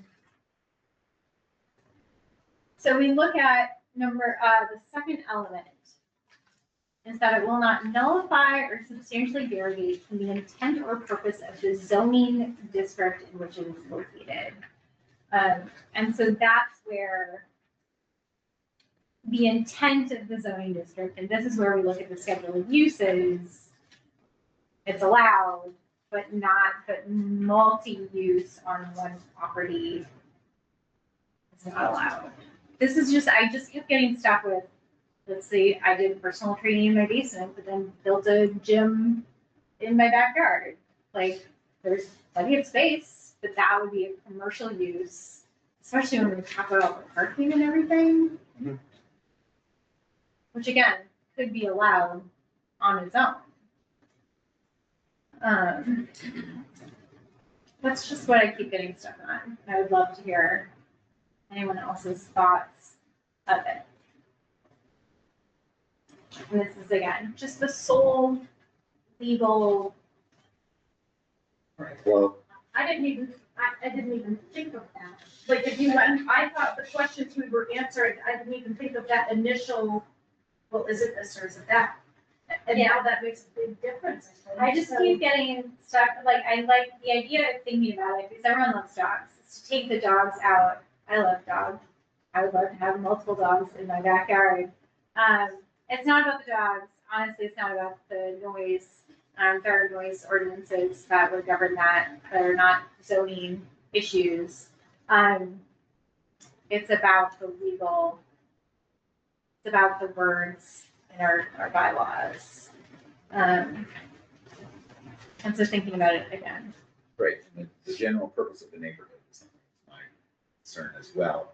I wish it had a little bit more of a zoomed out view of where that AGB like continues. It's just like a big green blob, but I don't know kind of where it goes after this. It's just like, just encompasses half of the neighbor and then that's it, or if it's widespread over the entire neighborhood.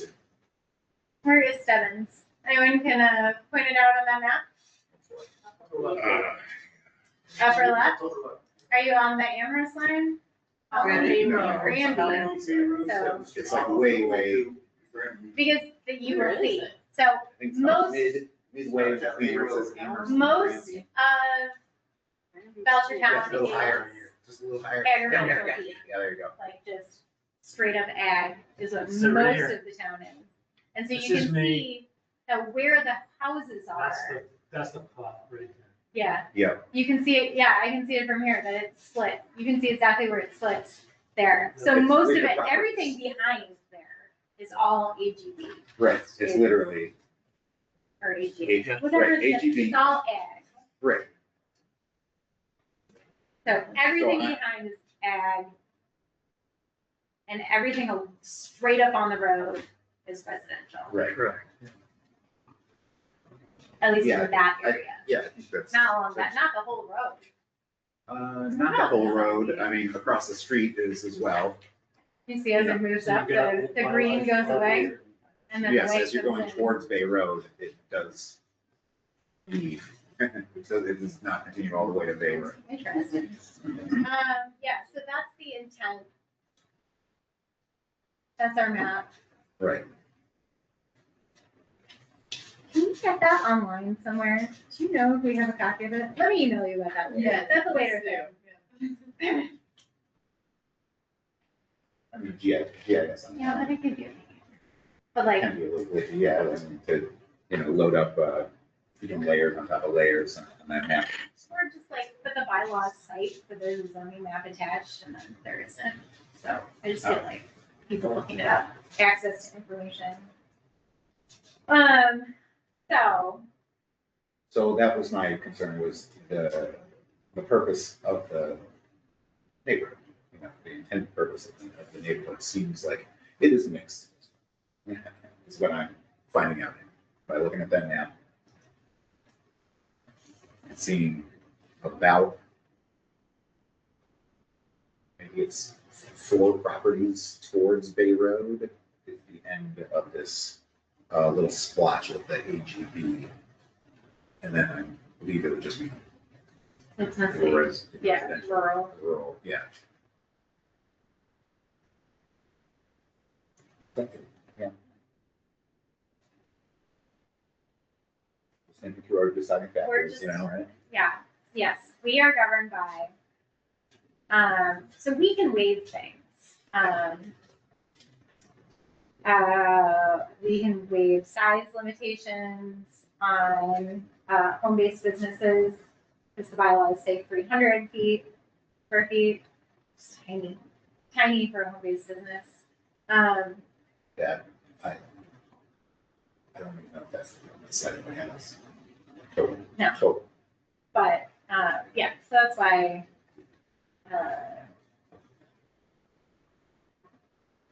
should put in. So there are certain things we can waive, and certain things, we can't. I just figured that was also just one of the things in my notes, to discuss that is allowed by the zoning board of review. The restrictions on the proposed plan on the permit, or for future stuff, like employees, or, No, employees have a different thing. Those are beyond. this would be like parking, you think it goes so far as I haven't told the to, whole thing. All I noted was we can waive the standards. I really got to pull everything. But my note said we can waive certain things, but it still has to meet all of these elements. The special permit elements. Did you think, am I reading it right, again, learning, bear with me. That it meets all the special permit elements, but now I'm thinking about the use thing, because if it either has to be one or the other, which one is it going to be? So because when I looked at this before, I'm like, well, if this and this are met, then it's going to have to be a yes. But now I didn't think of what you thought of, so now I really don't know, do we get advice on that, or is that just like, no, it can't be, or I don't know how that goes? That's us. We are the advice. Oh, okay. And then, And Jen, it was. What I have looked up, what I have researched, what I thought about, my notes. Yeah. Is I was just thinking of our previous rulings where we said no two of the same, no two uses on one parcel. Again, if this had come as just solo, brand new building, want to build a kennel, meets the elements. It's the putting it together with residential, and if it was that, there are other things that go into it. The site plan approval, I think, is more substantive. Yeah, the parking and everything. It wouldn't just be, I feel like lots of people weigh in on that before it comes to us. It's like when we have the Mill Valley Vet. Yeah. yeah, the parking, So- the lighting went into, Yeah, came yeah. into play, like it Yeah. was literally. Yeah, because there's lighting requirements for commercial buildings. It's the commercial buildingness of it all. The parking, the lighting, the large size of the building says this is commercial. And I think we touched on all of that at that meeting. Oh, yeah. But again, that was for business. There was nothing Right, else. no, going there's on. nothing That else. was already- living there as well. Right, that was Yeah. single use. Yeah. Uh, Yeah, and it is in residential. Again, that's actually a really good example because there are residential homes right near it. There's John's. I bring Polly to the vet. She's barking. So like there are similar elements that go in there, but so I just feel I just can't go over the two uses on one property. But is that really, it's a legitimate concern for you, but if we look at. I know everyone else said, go ahead. Correct, if we look Yes, at- that's what I. Which is why I needed to talk through it, because I Right. wasn't sure if I was missing They're, something. you know, like the Conservation Commission, you know, they're looking at the wetlands, they're looking at, you know, how much earth is disturbed and stuff like that. They don't. I'm surprised the planning. But they are looking at their. They got area their, and that's why they're they- different boards, that's you know, they got their right. stuff that they're looking Yeah. at. So like, you know, now we have to look at separating what we know about zoning. Yeah. Or actually add it, I'm sorry, to this whole equation. Like we've heard from a couple other boards and stuff like that, and that will, we take that into account. Yes.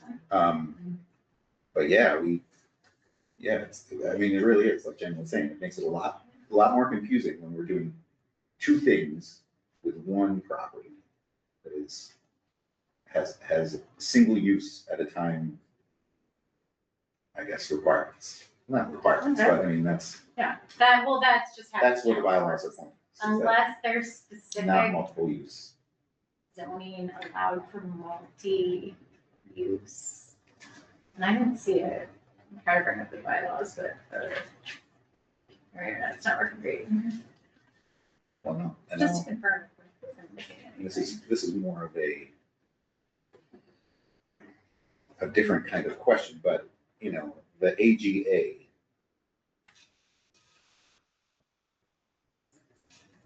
would be permissible? Or does it have anything different? Not really. The only thing that was different was the dog daycare, but that's not, as discussed, what's being applied for here does not meet that definition. I also looked up to see if dogs are in agricultural use. And there's some really interesting breeding requirements, but that's like. Right. Not what we're talking about here. That's not what's going on here, but so, the keeping of dogs, because like when you think of horses, this is the other thing I get stuck on, that I assume happens in Belchertown, is that people have horse barns. And then they use those to board or train or whatever. But horses are agricultural, and I think that's where that exception comes in. Because that was the closest thing I could think of, is like, okay, well, I have horses, I have a horse farm, it's a whole separate gigantic structure. Mm-hmm. People pay to keep their horses there, but I think horses come under the ag exception. That also hasn't come before the board, so I'm not sure how I would rule if it came before us. But when you look at the Department of Public Works, we just went through this, but they see no concerns. Based on a concern. That's right. About the road. Planning board said they recommend. Yes. I know. And the town manager does The, indicates regarding traffic, does not anticipate it to be a significant concern. So that rests on us. Right, for the increase of traffic. That's right. Right. but I think. I would agree. So what are your thoughts on the multiple use then? Because that's what I'm getting stuck on. I mean, I think it sounds like a great idea. Again, the special permit, the use is allowed in the area. But it's both residential and commercial. Back several minutes ago, there was a discussion about site plan. Yeah. And the applicant indicated, That was. Paul was gonna look at it. yes. Oh, yeah. This was approved, she was gonna invest the money, but I'm reading here that it says for our zoning board, for what our call is, what our job is, for specific multi-use inquiries, property development or variances, that is what the zoning board of appeals looks at. So Multi-use, does it say multi-use? go in, if you're in Belchertown or, hold on now, and listen, this is what I'm getting from my phone with. I know, I So- almost printed them all out. E360 houses. I mean, we can do multi-family housing. We do multi-family housing all the time. I'm But not sure that's we just can like- just am I wait missing until we build something? it, if we can. For multi-use. Right, again, if it's a brewery in my Primary, backyard, primary use. would that be allowed? Yeah, like, I feel like, no.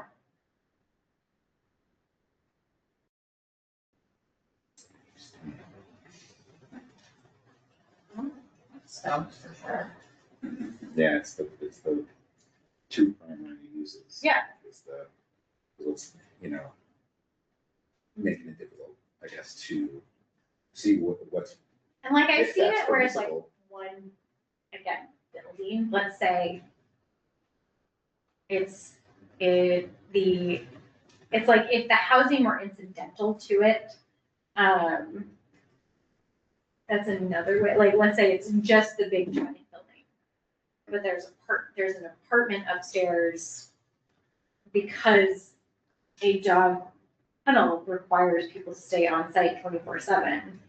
Like that would be, it would be incidental to, Right, that The would literally business. be a direct connection. to but this is business. a full single family home, a full commercial building.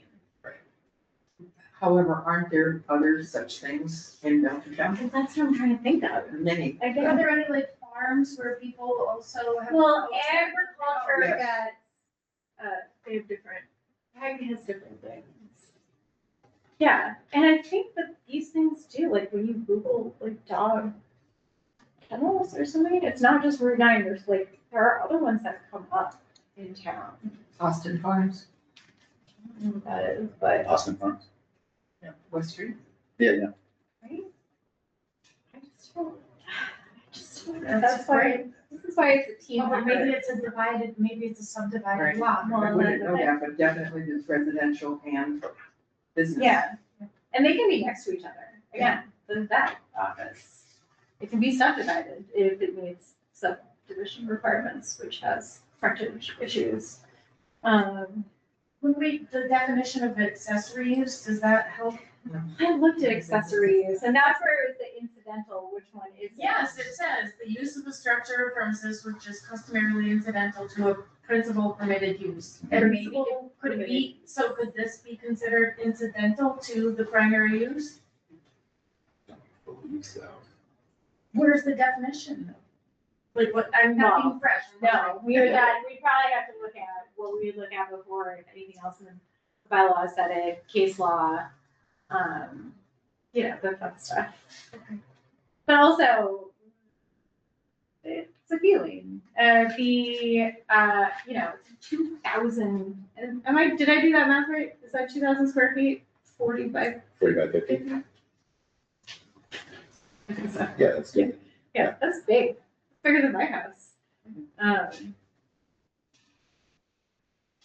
The, Well, plus the parking area, Plus the parking you know, area. some Yeah, fenced-in the areas, plus the. commercialness of it overwhelms the residential part of it. You stumped me. I thought I came in and I Special, knew. yeah, again, it's just straight special permit, nothing on the property. It's a different question than I feel that it's different than what's being effective for here.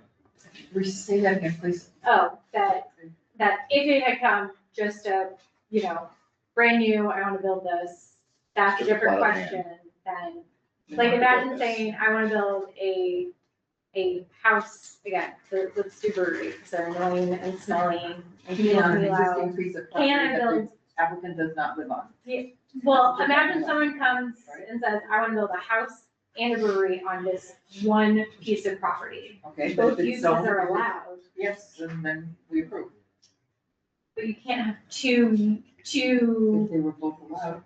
But I think it's So a, you think they're both allowed, you think that that's how it works. I think it was, I was reading, if we read it Primary. to like most favorable to the applicant, then it looks like we have the authority That's why I to. think that I'm missing something. Using something in the what? Just The in general, because primary uses, multiple primary uses? it's the, yeah.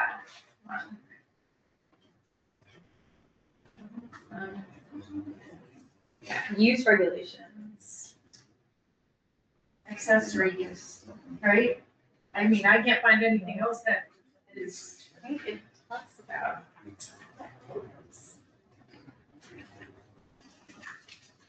No land in any district shall hereafter be used or occupied, and no building or structure shall hereafter be occupied and used, erected, blah, blah, except as set forth on the schedule of use regulations.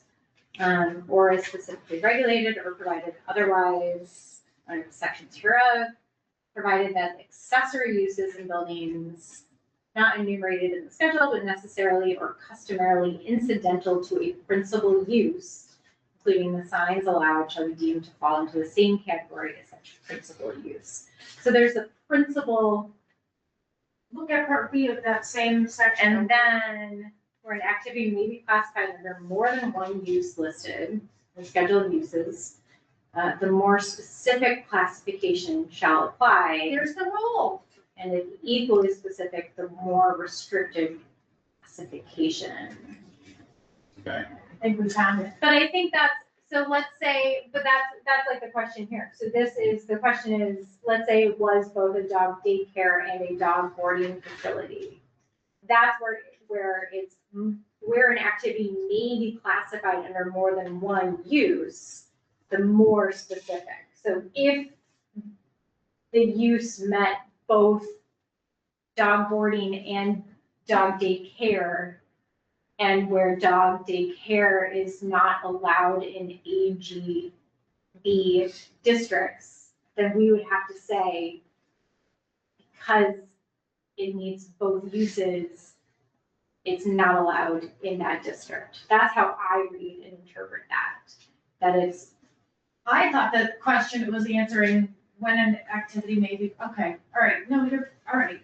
I mean, and I'm not like, I'm just the chair because you guys made me the chair. It doesn't mean that my words hold more weight.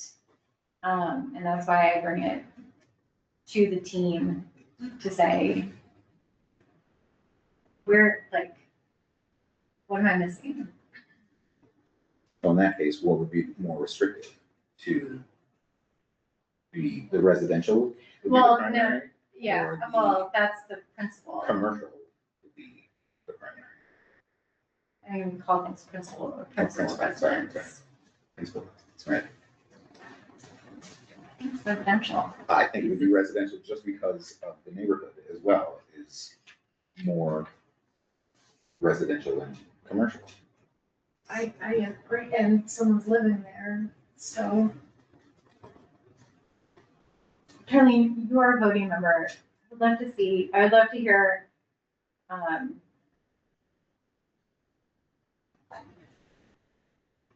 your thoughts. I'm hearing what you were saying. All of you. So I'm stuck on that. I know, and I've sat here before when because of something like that, we met again to review some of these thoughts. In this case, I'm wondering a little bit about that, but More information to be gathered. it could be not necessary, maybe, too. I just want to make sure that we're listening to the applicant and then to the abutters too.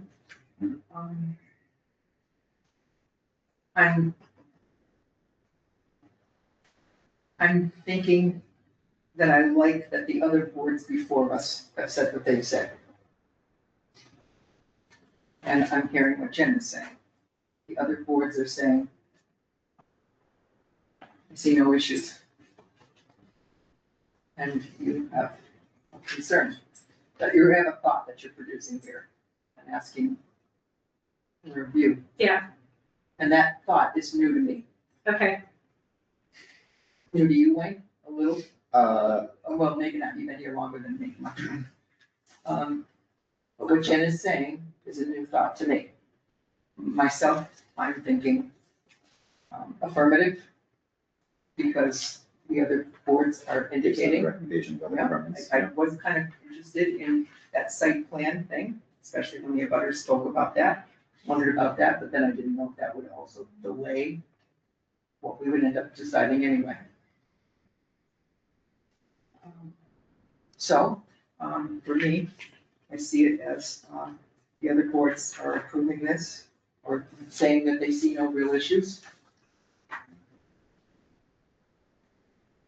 And then we have us.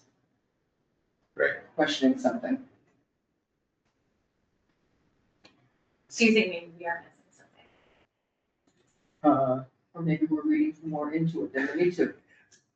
Well, I think that's what we are, yeah, Yeah, we that's are, what we do. it's all about Yeah, the And zoning I bylaws and am stuff, and that's. thinking about the various But we places often, in the town that we have will- residential with business. so that there's something going on there, that there's residential and. There- For sure. There is, but I mean, like, most of the other cases are not switching between one primary use and the other, or it would be a home business or something like that. There would be Home-based businesses are different than. Now, Like Austin Farm is, I don't know what you would call that, but it's, right. There's the home. Look, and then across the street is the, you know, Across the street? yes, across the street is the, But also on the They're same farm- side of the street, there's farms. pastures. Right. Oh, we have to take ag off, anything agriculture. okay, that's often, That's not. I just feel like. they have a store where they sell their.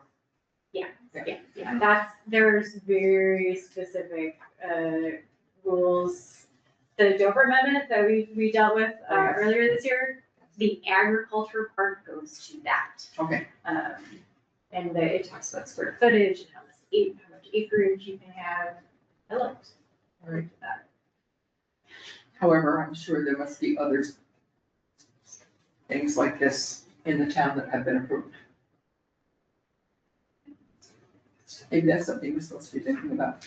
I mean, in 10, we've been on the board since 2016. Dive, but probably does, but I mean, again, we don't know it off In the top of our 10 heads, but years, yeah, I think.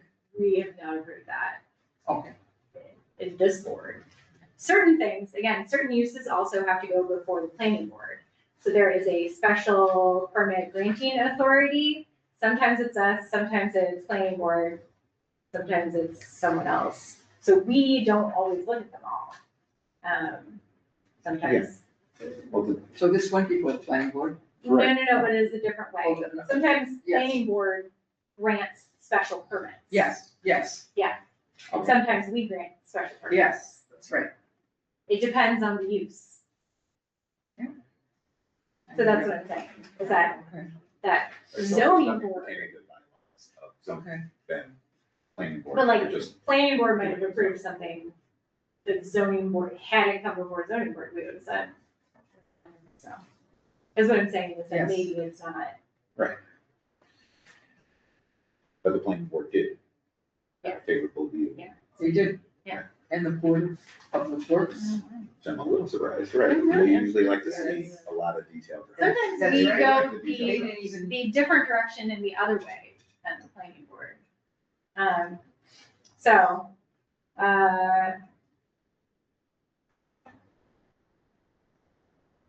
so one option is, to have it, continued. For gathering more information. Typically, it's the applicant who has to request the continuance. Or who is providing more information, although we did that, no, we didn't, no, yeah, we didn't Us understand. as it. well. that So we wanted can- to gather we can some do it. information. Yeah. So would you like a continuance? Would you like more time to look into and research this, Kevin?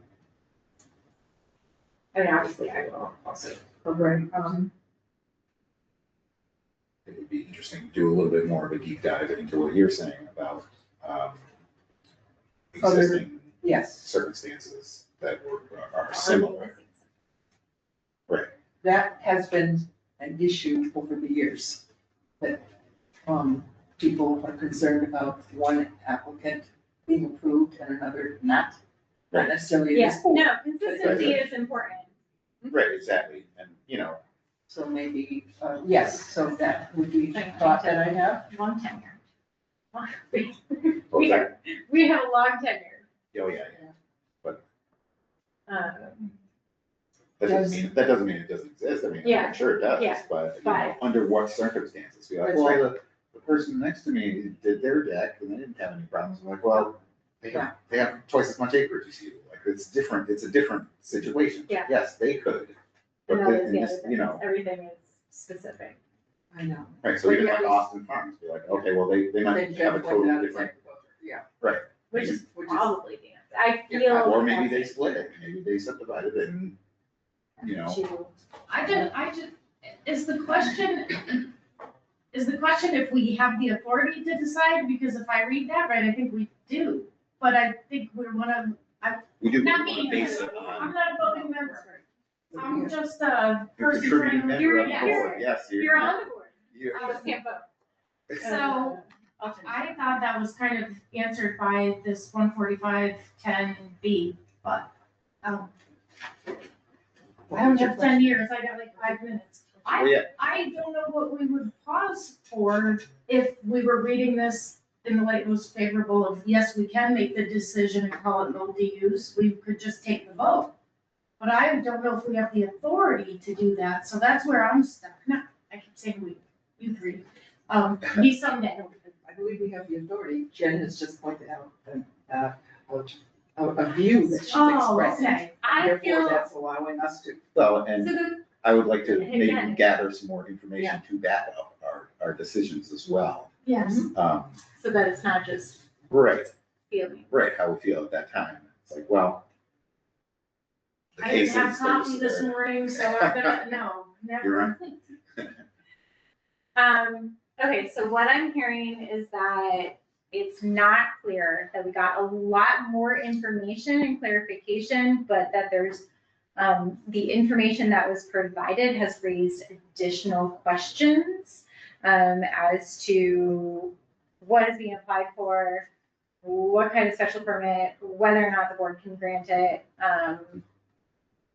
and that as a board, we feel we would like to continue the meeting for a month so that we can do further research, so that when you hear our decision one way or another, it's very clear and well articulated instead of kind of what's going on here. Sometimes it comes out, sometimes the discussions come out really well, sometimes they end with more questions than we started with.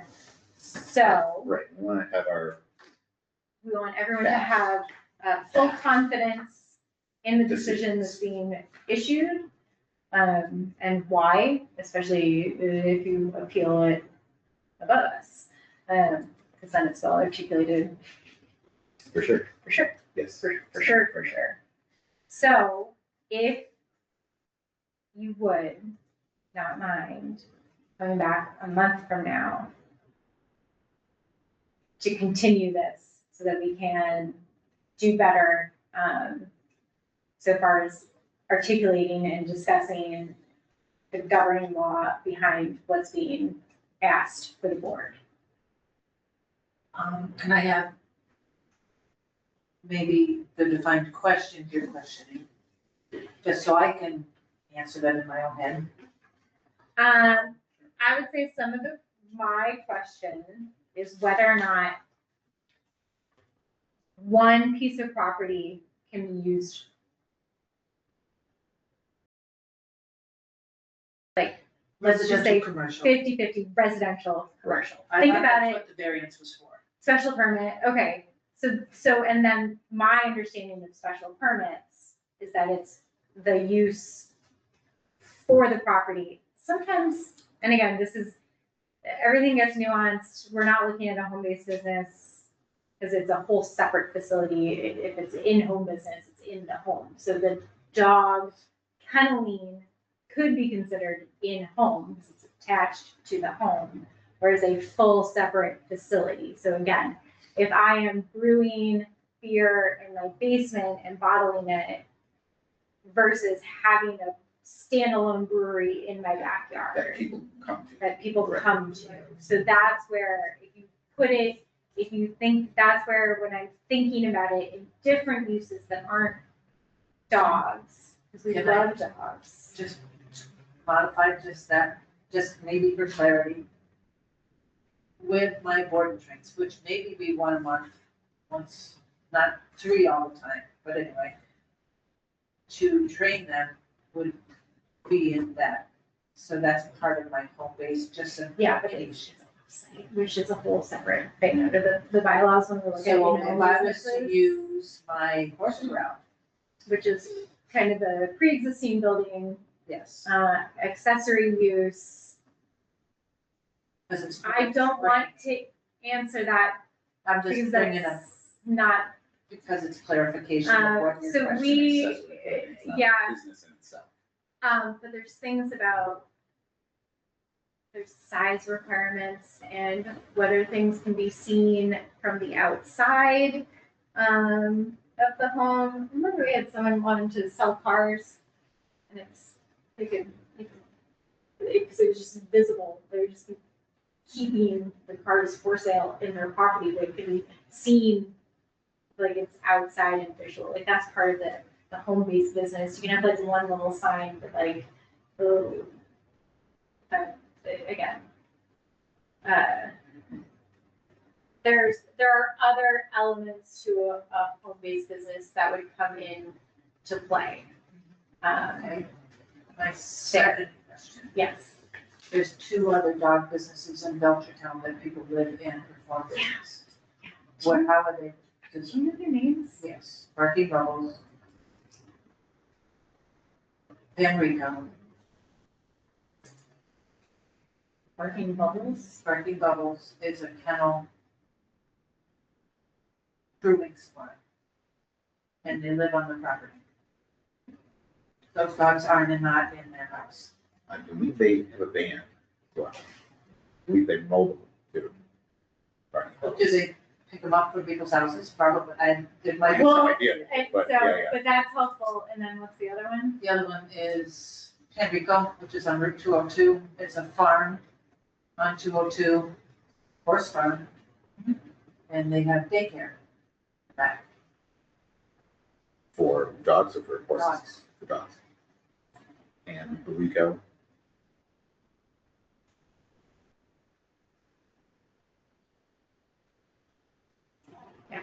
This is what we. These are the type of, I mean, we're gonna look into those, but those are the type of examples that we're gonna be looking at. Yeah. Trying to hunt down to Right. find if they support this type of scenario or not. Yeah, both of them live on the property where they perform their job. But yeah, again. Right. In a separate building. Yeah, it's. But I don't know We what gotta their look at zone. We gotta We're look not gonna into know, it. we're not gonna know tonight. And yes, I agree to. Yeah, okay, yeah, to continue. I think I would love to answer things more authoritatively with clear kind of guidance instead of just what we've got so far. Right. Right. And the second thing would be Rely is, on that fee and go, yes, we can do this, and then it could, why don't we just make sure that we, that's even and possible? the other contingency is to reduce the size of the building. So we can, yeah, there's still elements that there are reasonable restrictions that the zoning board can also put on. So let's say number of dogs, hours of operation. There are like the lighting for sure is a thing that would be discussed because there's very strict lighting requirements for commercial buildings. And so. Pertaining to light pollution. Yeah, Outside the property. yeah. Yeah. No, the lighting in the Oh, the lighting building of for the people building. walking around and not Yeah. falling on their head. Right. Yeah, okay. Yeah. Because it's important to provide light, but it's also, there's also restrictions on it. And so like all of that, again, had it been just like brand new structure, we're building, the site plan would have been required, and all of those things would have been kind of touched on. That's why like I don't want to have that skipped because it's through this other process. So I feel like, anyway, so I think there's. Having more evidence to support whatever We got, decision we're I gonna think move we forward. do have to look into it. And we'll do that. None, there will be no discussions outside. If you have more information that you want us to consider, send it to Abby and then she'll, disperse or just into our individual things and then everyone will hear. A month from now, us come back together. And you guys don't have to come in person, you can join, via GoToMeeting. You're welcome. You're also welcome to do GoToMeeting. We will be here. Does that work? I will not be. You will not be here, But I don't know that I need to be, like, I might be able to have a coworker come and And run set the the meeting? things up. Yeah. I'll be in Utah. Yeah. Yeah. Okay, yes, we can still have, I think we could. Yeah. Maybe Mary will make an appearance. and Oh, see. Mary. But you could still go through Yeah. any communication. So. Oh, yeah, you can still, yeah. Yeah. just forward it along to whoever's. Applicant could be here in person. Okay, wonderful. So would someone like to make a motion to continue the meeting until next month? I make a motion to continue the meeting. We're all in favor. And the applicant accepts. Yes. Okay, so, thank you. Thank you, everyone. Sorry if that was a little messier than you were expecting. It'll sound better next month. Lots of things to consider, to look into. We appreciate everyone's time and participation in local government. And all of your input as well. Yeah. It's, very much appreciated. We appreciate your hard work. We gotta get out of here. I think a lot of us learned a lot about how the whole process works. Hey, read the zoning bylaws. They are fascinating. This is your bottle too. Thank you. Yeah. Would anyone like to make a motion to close? I make a motion to close the meeting. I second the motion. All right, meeting is closed. Nice meeting you. Good luck. Thank you. Thank you so much for having us all. And our We're recording. adjourned. You're welcome. Thank you. And our recording. Oh, yeah, Yeah, yeah. thank you. Stop. Stop our recording.